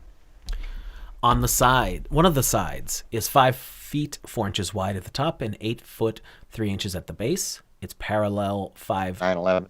Yeah, 5 foot. 9/11. Yep. It's parallel 5 feet 3 inches and 8 feet 3 inches at the base. Another side is 5 feet wide at the top and 7 feet 8 inches at the base. It's parallel 4 feet 10 inches and 7 feet 8 inches at the base. Now, it's a little weird, isn't it? The pedestal is 6 foot 10 inches high. One of the sides measures 9 feet 2 inches at the top and base. It's parallel 8 feet 9 inches at the top and 8 fits. Do we really want to go through all this? That's a lot of numbers. No, you need to get by page 12 down to the obelisk in Freemasonry that picks up on 13. Okay. Oh, wait a minute. There's the foundations consist of 3. Okay, that's interesting, but we better burn through. Yeah, pick up at the Gringe, stone number 1. All right. The Gringe, stone number 1, was found last January, which I guess would be 1879, inside the foundation of the obelisk and on a line running from west to east. In form, it is a rectangular parallelogram having 2 sides partially worked and partially finished and polished. The lower surface finished and polished, the upper surface and remaining two sides in a rough state. On the two partially finished sides, and by the line forming the angle, are two serpents about 2/3 coiled, heads downward, meeting toward and reaching to the lower line. Toward the middle of the same sides are two other serpents with the heads turned toward the same angle. Okay, more dimensions. Above the coils of the serpents, and at the point where the two upper lines should meet, is cut in a right angle with the following measures. Okay, great. Signification. I consider this a piece of architecture, offering a glance the labors of the three symbolic degrees, the apprentices being represented by the rough parts, the craftsmen's by the worked portions, and the masters by the finished and ornamented parts of the stone. It should be remarked that in the stone itself, the coiled serpents have not the head and the horizontal ones are completely lacking, but their traces are so clear that I could easily restore them and was thus enabled carefully to measure them. The extremity, moreover, of one of the heads is still visible. These ornaments have a relief of about 4 lines. All right, now we're moving down to stone number 2. Jason, really quickly, I know you were talking about, you were reading off the numbers and it went from 5'4" to 5'3", and whenever I see the 4 and the 3 together with the 5, it reminds me of the squaring the circle idea, which is also found in the pyramids of Giza. Well, that would be significant to Freemasonry, definitely. I found the crabs. It's absolutely what we're talking about. It's way the hell down, but it talks about one of the crabs I have mentioned on the outside, its left claw, the only remaining claw of either crab, was found the following Greek inscription.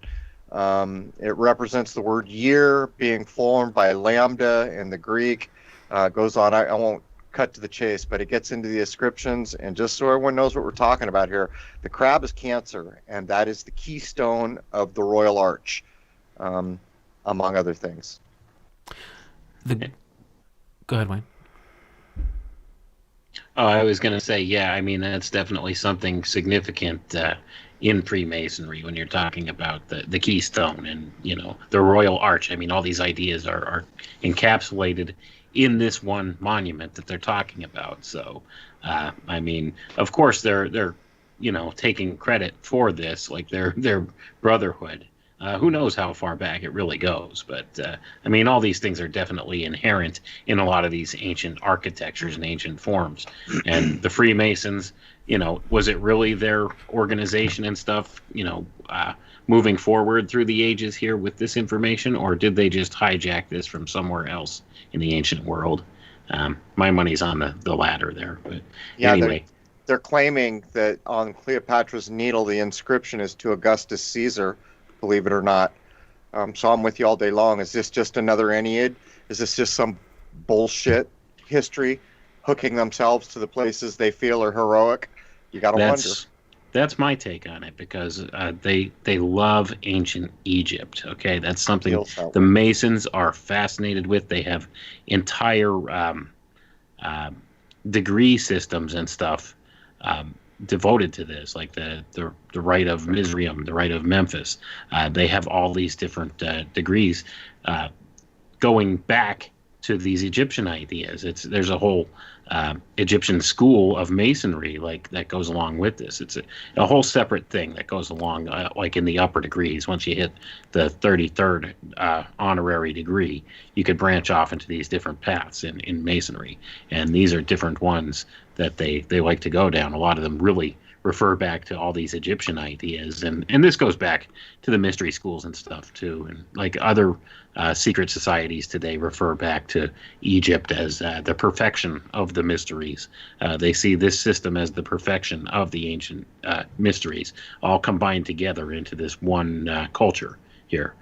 So that's why they use it as a model for everything else. So the Freemasons, I think it's slightly disingenuous for them to say, well, this was obviously the Masons back then. They predate the Egyptians, and the Egyptians took these ideas from the Masons. I think it's the other way around, honestly. But I don't know. I could only speculate as to that. I can't say for certain, but it seems really odd that they like to take credit for all this stuff when they really can't prove for certain that it's their particular fraternity that has done so, since they didn't really appear in public view until what was it, the late 1600s, early 1700s, as an actual organization, as the not the operative Masons, the other one, the what do they call it? I'm losing my words here. It's getting Speculative Freemasonry? They're basically theoretic Masons. Speculative. I don't know what the word is, but the other thing Masons, you'll that's notice what they're about called. this, Wayne, is both of these inscriptions that are to Caesars are on the right and left claw of the crab.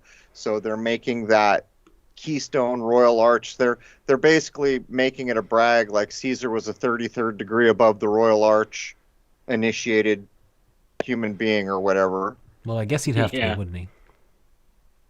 Well, since they put his ashes in that globe, that sparkly disco globe up on top, I mean, wouldn't that represent that he's achieved apotheosis and he's become one of the 1,000 points of light? Isn't that what that represents? 1,000 points of light. 1,000 points of New World light. Order.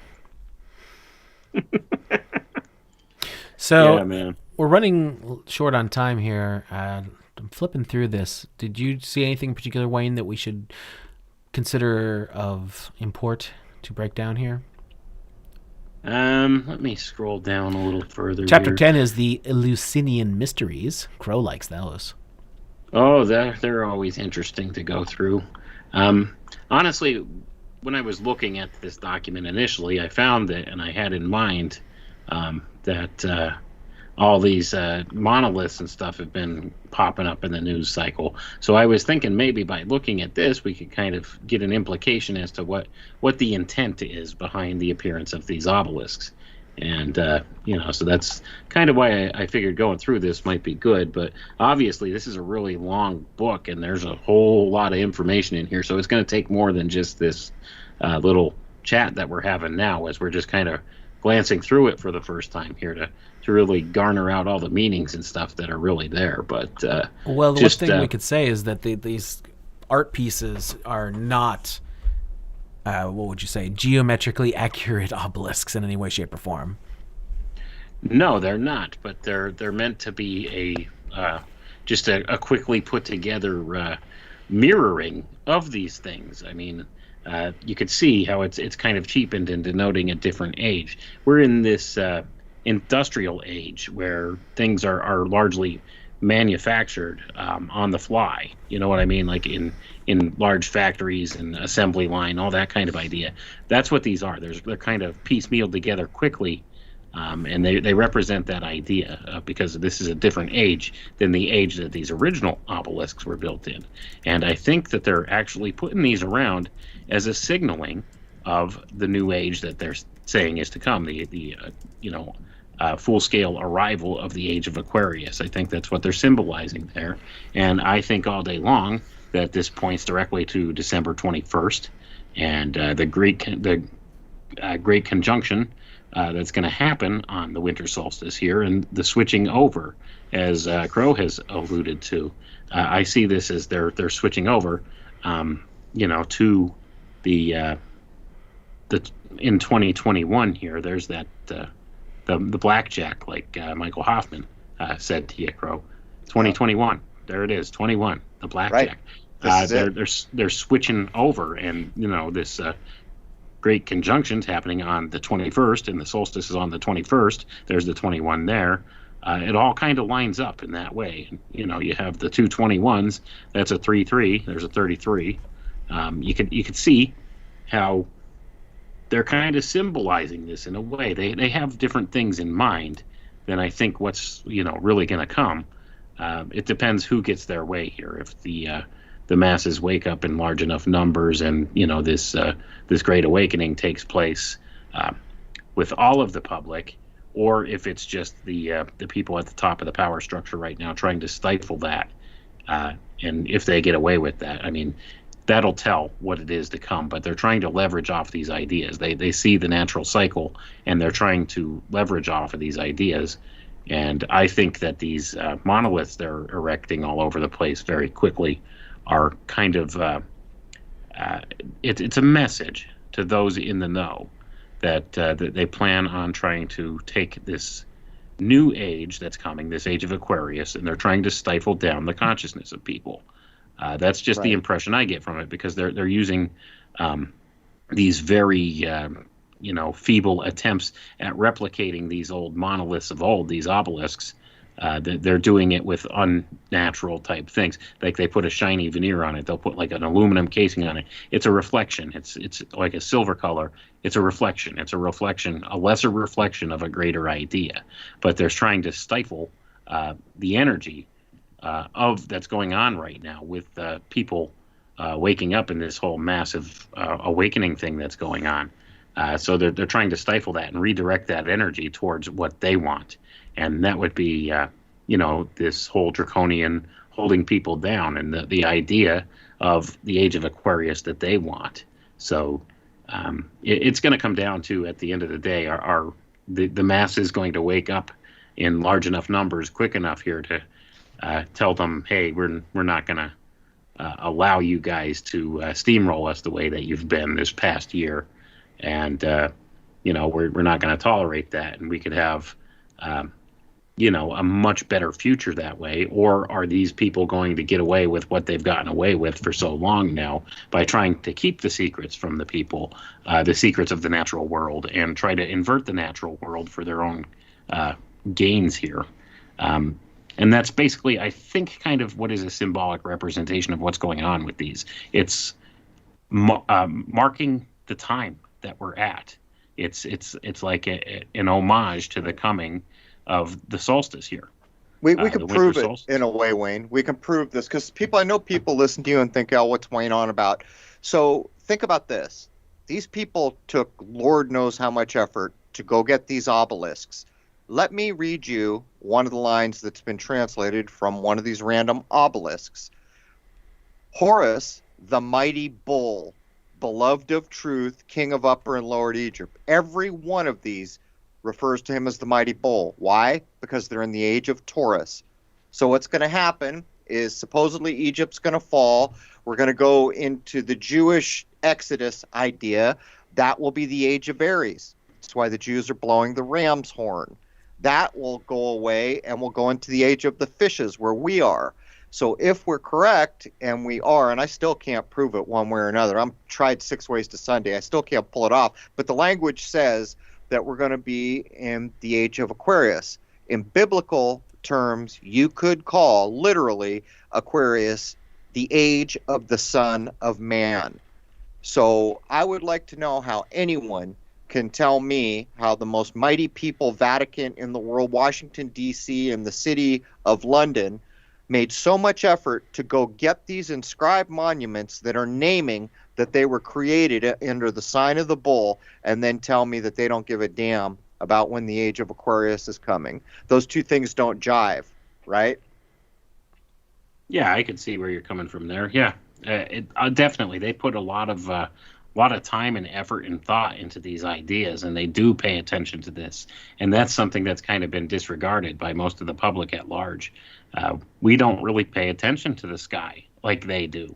And they know when these things are coming, and they know how to utilize and leverage these different energies from, these archetypal ideas that relate to this natural world we live in, and use them against the public. And they've been doing this for a long time because they've really kind of dumbed us down to this whole methodology here, because they've told us for years and years that stuff's silly. Astrology, that's silly. Like all of that stuff. Like they try to make it seem like there's nothing to it, and it's just fairy tales and it's nonsense. When in fact there's really energies that could be leveraged there. And they're trying to keep the public from realizing these things, and keeping them from knowing how nature truly operates. And they've done everything in their power to switch us into this artificial system, this artificial reality that they've pretty much built around us, and they've programmed us with. Everything that we see is basically misdescribed at this point, and it's misdescribed in an unnatural way. Whereas if you go back to the foundations of nature and look at how nature operates, it operates very differently from how they describe it to us. And this applies across the board with everything, even the science that they put forth. It doesn't add up. I mean, they have beautiful mathematics to make it work, and they plug in these variables that make it work how they want you to believe that it works, and they show you that. But that's not how it operates in nature. If you go and look and do empirical observation and empirical experimentation, you find that it doesn't operate how they're telling you. The math adds up, sure, because they make it work, because of the variables and stuff they put in. And, mathematics is just a way to describe something. It doesn't tell you actually how it operates. And that's where they get you. They have everybody convinced that science is the absolute thing because they use the mathematics to prove it. Well, the mathematics don't necessarily prove something. They describe something. And that's where we've lost the boat here and dropped the ball as, a thinking human being.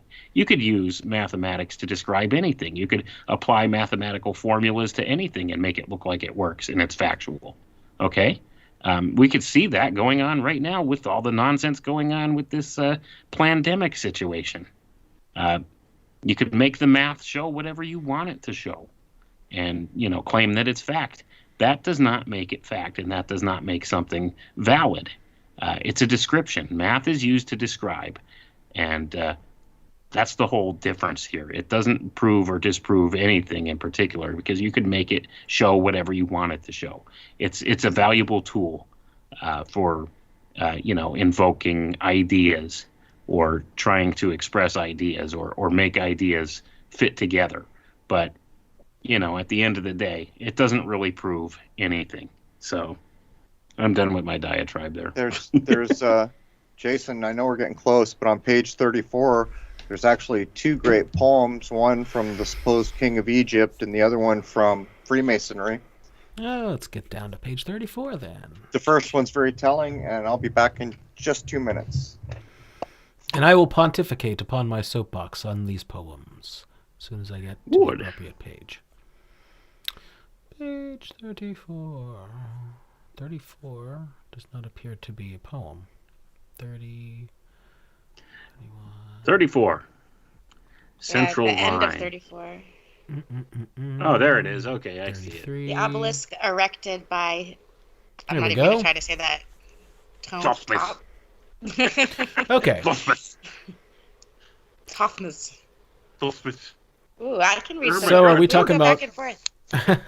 Central line, the Horus, the mighty bull, beloved of the sun, king You're at of the wrong upper. spot, man. What? This is page Yeah, 34. Come on, man. Down the bottom where it says the obelisk erected by Toughness. But I was pontificating. All right. The obelisk erected by Thutmose III, king of Egypt. This old, time-honored monument was born when first mechanic lights began to dawn. When art was in its cradle, all was done by strength of men, and yet great ends were won. The shaft up pointing to the sun we read, as meant to show an early simple creed. Sun worship was the order of that day, and time was marked where shadows round it lay. 4,000 years have passed since it was young, and raised its head, and far its shadows flung. It was rose-tinted, brought from far Syene, but it has faded, as though born of men. The blushing color of its youth has passed, and like its betters, it is gray at last. This Jason, I'm having a problem here. It's written in English and it rhymes. So how is this written by the King of Egypt? Yeah, you were just echoing the same exact thoughts. Yeah, that's what I was thinking too. It's amazing, isn't it? Yeah. I've sent some poppycock here. This granite poem is too long to read, but it evokes a pause, time's rushing speed. Whirling its fire brands in the startled air. Looks like one ring of light, events were there. That fashioned after times it witnessed all, bleared tales of olden times it will recall. By its rude beauty, hieroglyphics traced, upon its surface years leave undefaced, telling the pride of kings, the name and age, and nothing further shows that opened page. Raised by a king, its graceful tapering height stood tall and fair in Egypt's sunny light. No poem ever penned could e'er display such strange adventures as have marked its way. At first it graced the city of the sun. After a time, a higher place it won, for great Augustus moved it to the sea, the pride of a commercial port to be. Men worshipped it, called it a holy one. It stood before their temple of the sun. And when grown old, it of the past proclaimed the glories for which Egypt had been famed. Such times have all passed by upon the strand. It now lies prone, bound for a foreign land. It was twin-born. Its brother shaft now stands upon the banks of Thames to kindred lands. To young America this takes its way. May soft south winds along its passage play. It yet may grace fair places and may see, for the first time, a people who are free. Yeah, okay. There you go. As We walk should around with our we masks should- on our faces and Yeah. at our cell phones. Crow, We've now got- that you're back, can you explain to us why this would rhyme in English? I imagine it was written in English, but there's things like the Iliad and the Odyssey where they've translated over and kept the rhyme somehow. I'm not sure because I don't speak the original language, but there's an interesting thing to consider This here. wasn't. There's no way this was written in Egypt. They didn't call it Egypt. They wouldn't have called it hieroglyphics. They wouldn't have known about the later kings, and like that. This has nothing to do with who. So who wrote this? We got to look back here. Well, Maybe the it's first supposed to one, be it's, about the king of it's Egypt. attributed to Freemasonry in the title of the second header. But so think about what I was telling you. All these inscriptions flat out tell you this was made during the era or the age of the bull, Taurus. So these people were, you know how big ISIS is. The bull is ruled by Venus. They were worshiping Venus. When the age of Aries came along, the whole blowing of the ram's horn and everything else, that all got tied up in the worship of Saturn, which is why in strict Jewish observance, the black cube is on their forehead. On their arm is that black band that's wrapped around the middle finger. The middle finger is the Saturnian finger. And then it was going to roll into the age of Pisces, which should have been Jupiter. But, and I don't even really want to say this, but I'll say it anyhow. The essence to, like, what's an example? The Lord's Prayer. How many people are familiar with the Lord's Prayer? The Christian mystics proved beyond doubt, as did the guy who wrote The Devil's Pulpit, that the language in there, when they're saying the word Father and other things, was actually coded to Saturn. So even in the age of Jupiter, there were ninjas in the soup that were messing with everything. And that's what's going on now. Is the open worship of Saturn is going to come big time. You'll see it all the time. Anything with horns, anything with time, anything with the greatest or the ruler of everything. That idea comes from Saturn being on the outermost orbit, the slowest path. That's the king of time, plus the circles and the binding. It all was attributed to Saturn. And that's what's going on now. And if you watch, you'll see the colors, the cube, anything horned, like the pandemic, that's from the goat Pan, who's got horns. It's Saturnian. It goes on and on and on. But once you know these things, you can begin to see through, like this clever little ditty that Jason just read. Absolutely. Even The up people into who today. are free. Yep, even up into today, there's ninjas in the soup. There is.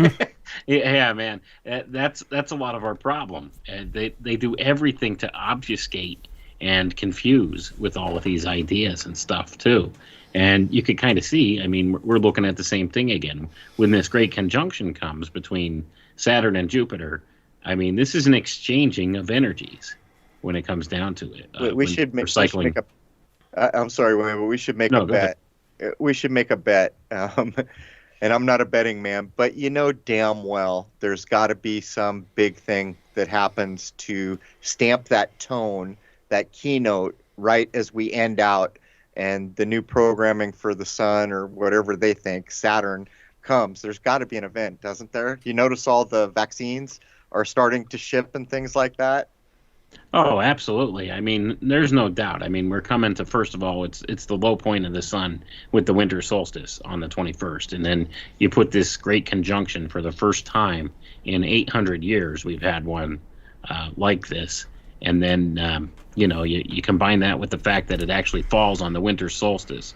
I mean, this is the kind of thing that occultists drool over. Okay, so you better bet your bottom dollar that the people in positions of power that are trying to leverage these energies to achieve the goals they want are going to pull some kind of big nonsense here. And it may not be directly on the solstice itself, but I mean, the timing of it, I would say watch within, I'd say, probably 33 days of the solstice, just as a guess. We would probably see something. You would imagine. There's so much more as burning through the tail of this document. Did you find that's attributable to Freemasonry? I'm guessing, Jason. Yeah. Let's end with this last little part I just got to as I flipped down. I'm not quite sure what they're on about here, and considering this is 1880, but check this out. Dedicated to the Masonic Brethren universally, wisdom was never more exemplified than when it adopted the pyramidic and triangular form of the sublime architecture of the heavens, machined on the firm basis of eternal stability.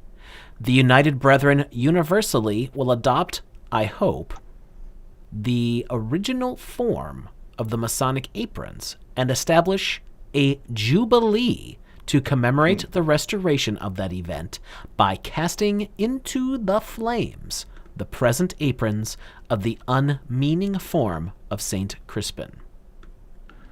Ooh, boy. That seems super encoded.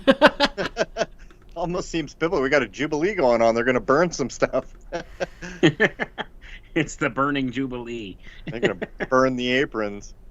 No, there's a lot encoded into that statement right there. What page is that on, Jason? I need to look through that again. It's on two different pages. It starts on...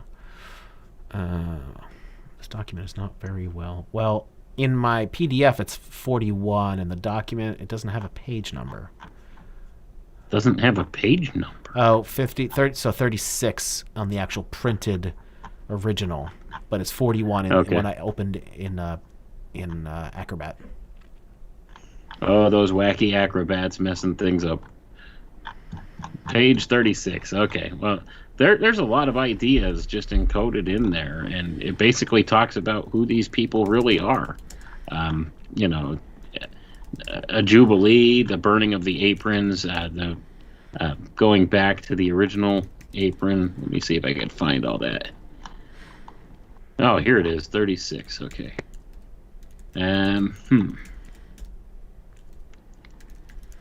Machined on a firm basis, blah, blah, blah, blah, blah. Oh, and there's the little pictures with the master's apron on there. Look at that. It's a trapezoid. Go figure. Somehow I knew that before I even looked at it, that's what they were going to be talking about. Anyway, and this relates to a thing. An order called the Order of the Trapezoid, which relates back to the... what was that organization founded? The Temple of Set. What's his name? Michael Aquino was a bigwig in. This relates back to that whole idea, and this points to different secret society traditions. So that's what they're talking about here: is getting rid of the Masonic apron they have now, burning it because they are the philosophers of fire. That's important too. Burning it and going back to the restoration of the old apron, the trapezoid there. There's so many things. I'm going to have to break down this whole thing and do a little more here. The language really gets sneaky as you get down in here. Listen to this. The Duke of Cyprus, Rothschild, and 5 millions of the Abrahamites. Could you say that any more sneakily? And the Grand Master of Egypt. It goes on, man. Oh, boy. Yeah, this is a loaded document, guys. I think we're going to have to do another full show just on this document alone. Yeah, we could easily. It could be a thing. Easily. Not only that, we could go into the moving. I think it's critically important to show the well-documented movement of the Heliopolis obelisk from 200 yards roughly away from where they needed it. They went through hell to just move it that far. And so, of course, they're going to say the crazy dude who's marrying his horse, having sex with his horse, and cutting off people's heads with a lawnmower is the guy who moved it. What was it, almost 300 tons or something? Come on. Yeah, something like that. Well, you know that they're not talking about a literal horse there, though, Crow. That once again, this goes back to the whole idea of the equestrian class. So that's what that's more talking about. I would say that's symbology. I agree with you. I think there is an allegory there, but the actual histories that they want people to accept is that's the exoteric history. Yeah, okay, they don't want you to read between the lines. Isn't that why they finally supposedly killed Caligula? Wasn't Caligula one of the guys that was killed because he promoted his horse above all other people? And so they whacked him. But I agree with you. It is because of the equestrian class. Gotta be. And no doubt in my mind, whenever I see something like that, like that's ridiculous on the face of it to think, okay, you got this guy, he's that nuts that he would do that.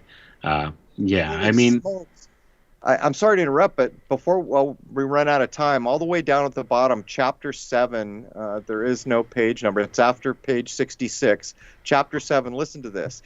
From a historic standpoint, Freemasonry seems the growth of the world's elite in physical, intellectual, and moral science and progress, to which all times, tribes, nations, and races have furnished their quota, as may be realized by the following catalog of Masonic alma mater. Okay, here's what they're going to call the Anti-diluvian alumni of Freemasonry. Abel, the first murderer. Seth, J. Ball, Tubal-Cain, they're going to list here.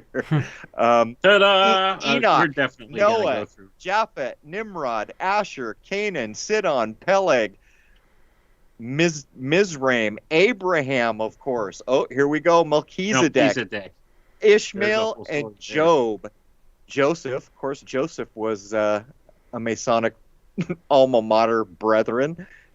I've never seen this written anymore, and they're openly claiming Tubal-Cain here. There it is. And they said it for a listen to long this. time. Tubal-Cain from Genesis 4:22, 3454 BC. They know when Tubal lived. Instructor of every artificer in brass and iron, has ever been regarded as a primitive patron of Freemasonry. You won't find this written in anything modern. No, man, you won't. Abel, I'm surprised they're claiming Abel here rather than Cain. So I think that's interesting. Oh, wait a minute. Wait a minute. Abel has an asterisk. Here's the footnote.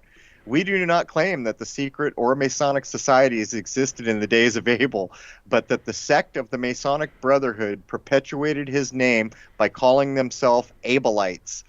Also, the Assyrian god Belus, Bel, or Baal, the Cretan Abelios, the Celtic Bel, or Abilio Greek, and the Roman Apollo, or Apollo, were but modified names of the Hebrew Hebel, from which our Abel was derived. You know what they just told you? That Abel was the son. That's what they just told. There it is. I guess that's why they're the sons of May, huh? The May sons.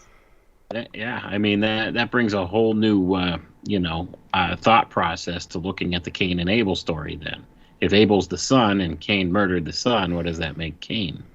Well, it's funny here because Tubal-Cain is a direct descendant of Cain, if I'm not mistaken, and I do need to go check to make sure I'm not messing that up. But why would you claim the murdered dude and then claim the descendant of the murderer of the murdered dude and then put an asterisk? I mean, it's an asterisk that basically says, by the way, the word Abel comes from Apollo. That tells me that there was a split in the organization. That's what that tells me.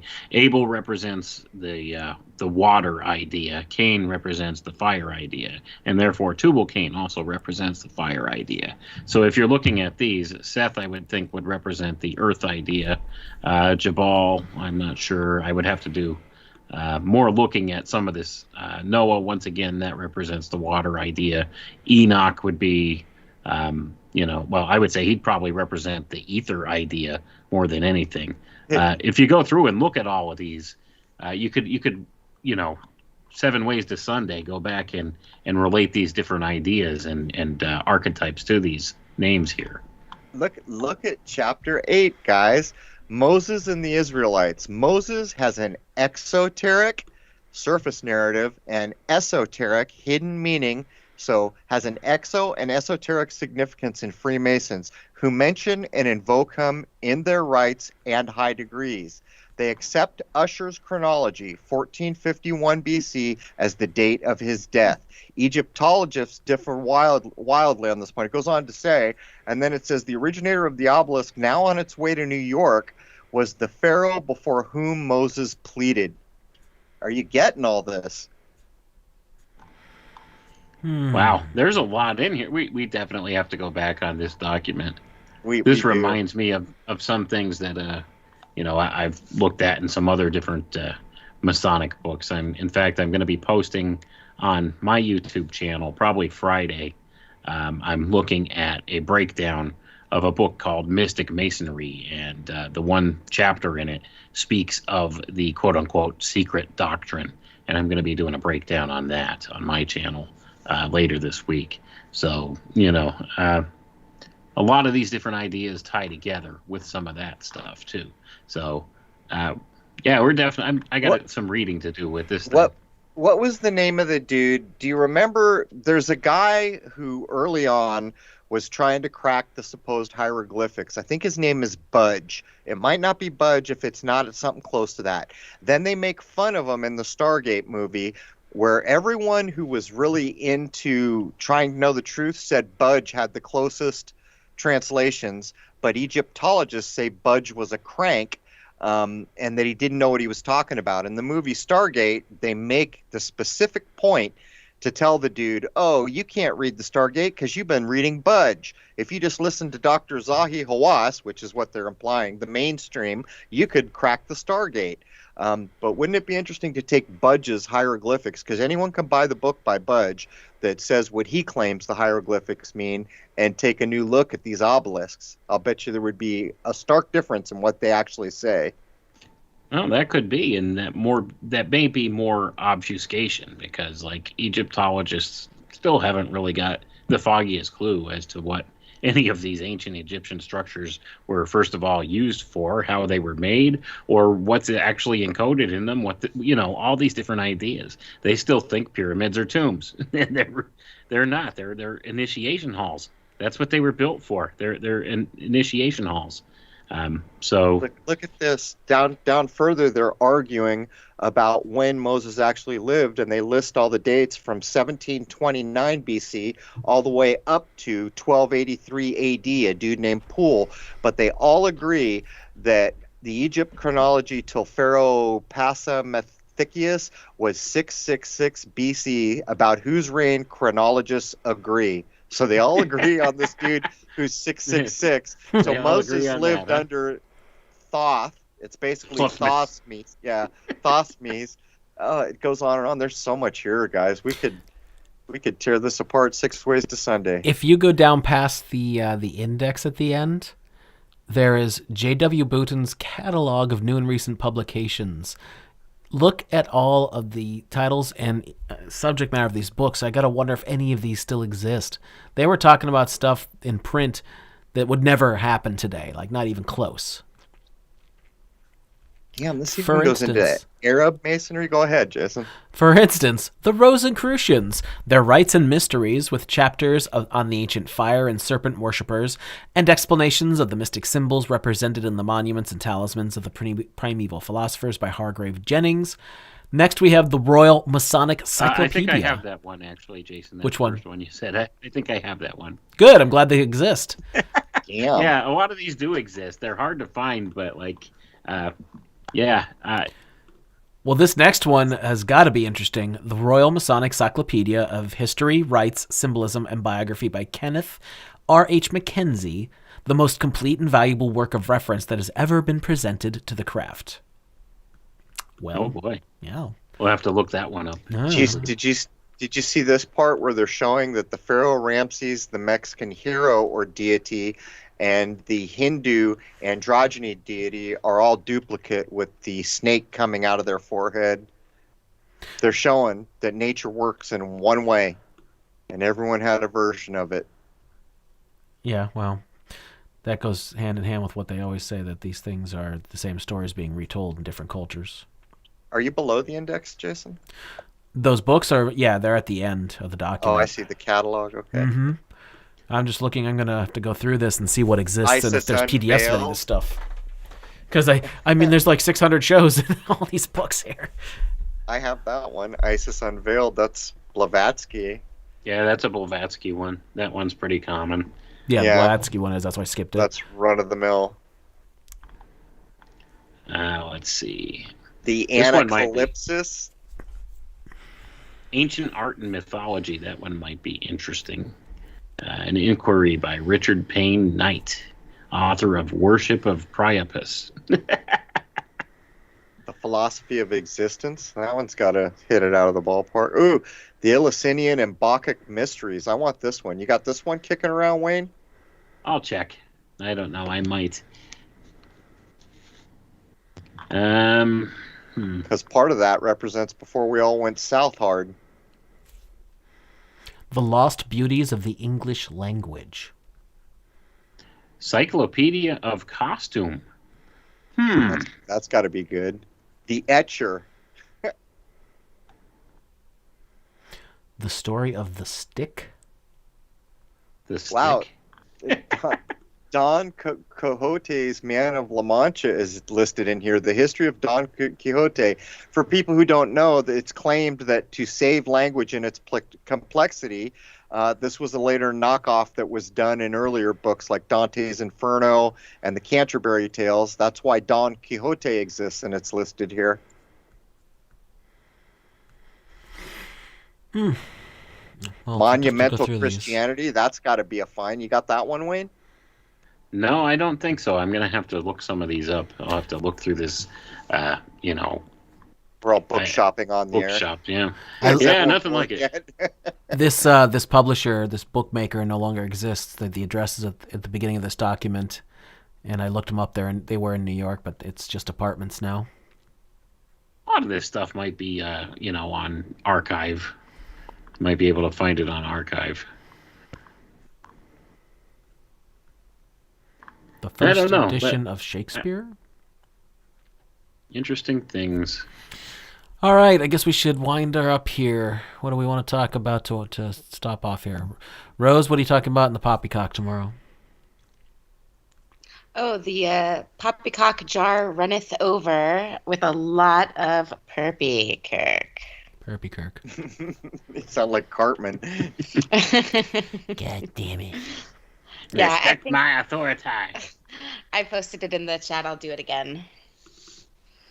Somebody's asking if we could address the fact that they're calling this Saturn-Jupiter thing the Christmas star. Yes, I've noticed that too. There's definitely an important idea attributed to this conjunction, and that's why they're making that reference, because they're talking about something that actually changed the world. I mean, when you look at the rise of Christianity and the Christmas star, you can see how this is this idea is presented as a world-changing or world-shaking idea. Changing the guard. Right. So, I mean, that's definitely something why they are referring to it as the Christmas star. And, this is the first time we've had this conjunction in 800 years. So I would suggest that maybe looking back, to 800 years ago to see what kind of changes took place then, we might be able to see some kind of an idea as to just how much of a change we might have. But this is also a rare thing in that it's actually occurring on the winter solstice. So, I mean, that gives it that much more of a type of archetypal energy behind it. So that's why it's got such importance tied to it. And they're comparing it to the Christmas star because that's, attributing to the same time of year, the winter solstice. So when you're looking back at, the Christmas story, we celebrate Christmas and around the same time as the winter solstice. That's why they're kind of just playing off of that to make sure drive the point home that this is an important event. People could get, we just had him on recent, Dylan Sicoscio, what is it, Definitions, his books on Amazon. He has a take on exactly the same thing. But from my point of view, what you're going to see is it's going to be kind of like a Christmas star this time, except Jupiter, who was supposed to be reigning all this time when we had Saturn ninjas in our soup, they're going to officially swap them. So it kind of implies that a few years from now, the idea of Jesus associated with Christmas will start to have to become something else. And it'll probably have to do with goats, if I had to guess. Are you suggesting that the Saturn Claus is coming to town? Well, he's been here for quite a while. I'm just wondering if he'll claim his title now. All right, let's wrap her up. So, Wayne, what do you want to mention? I'll be posting probably Friday night that video I was just talking about, going over the book Mystic Masonry, and the portion of it where it refers to the quote-unquote secret doctrine, and I'll be doing a breakdown of that if people want to check that out. My new book is out. It's been out since mid-October now. It's called Cybernetic Messiah, Building the Antichrist System. If people want to check that out, that's available now too, in pretty much all the book retailers at this point. Other than that, it's doing fine. I'm holding my own. I'm pretty high up on the Amazon rankings as far as books on philosophy and Christian eschatology. So I'm doing well as far as that goes. So I'm pleased with it overall. But other than that, I'll be back here again next Wednesday night. I think this is my Sunday off with Baldini on Sola Scriptura, so I won't be on there this weekend. Oh, I just did a show with John Brisson on Monday over on his channel. We've read the documents on YouTube if people want to check that out. That was a good show, too. I always enjoyed talking to John. He's a good guy. And a couple other things coming up. Not within the next week or so, though. But, I got some stuff going on, but that's about it. People want to check that out. All right, Crow. So we are releasing in an hour Mr. Simon Steeps from Canada, eh? It was pretty good, actually. Right. It's going to be about permaculture. There's actually going to be a thread here. And by the way, we're going to do permaculture and Simon Steeps. Last time around, we were going to just do a show on weeds, and it became very popular, which is why we asked him back. That's going to be followed by Howdy. Howdy is coming back again. And we go all around the world. We talk about the stone circles, all kinds of stuff. And then I'm very excited after that. We have David Avocado Wolf. We just recorded with him this morning. But tonight, Simon Steeps and permaculture. A lot of important ideas. We've got to start getting a handle on our food because you can't hold on to your higher mind if you don't have the nutrition to do it. So... should we mention the Christmas special that we're going to do? Oh, yes. We're going to make a little teaser of some kind that I want to put out. We're giving everyone a Christmas present this year. We're doing the 12 Hoaxes of Christmas. Crow, myself, Ooh, and... that sounds fun. Yeah, right? With David Weiss, because that's actually what he originally started out doing years back when I first met him.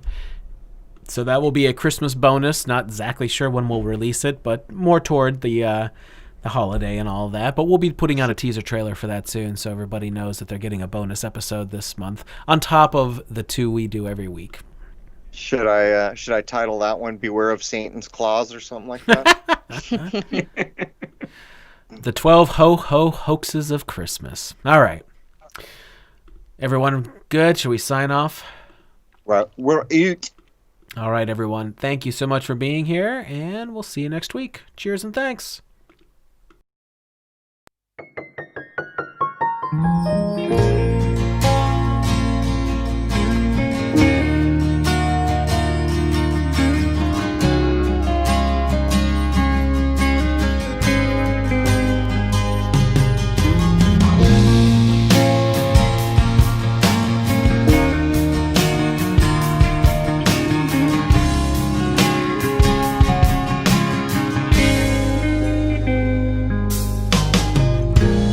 By and by,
for all to see.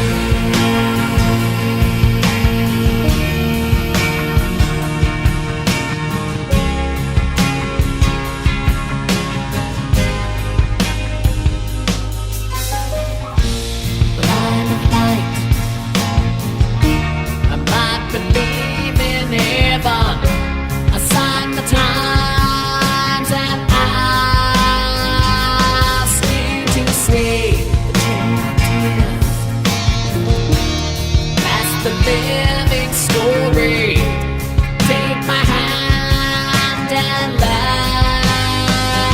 let's fly away.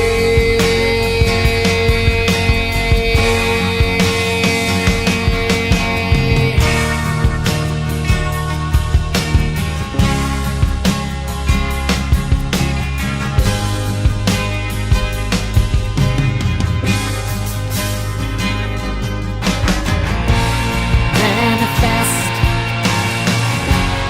Yes, I'm me, my angel. The universe will speak, manifest. This I be, my angel. for all to see.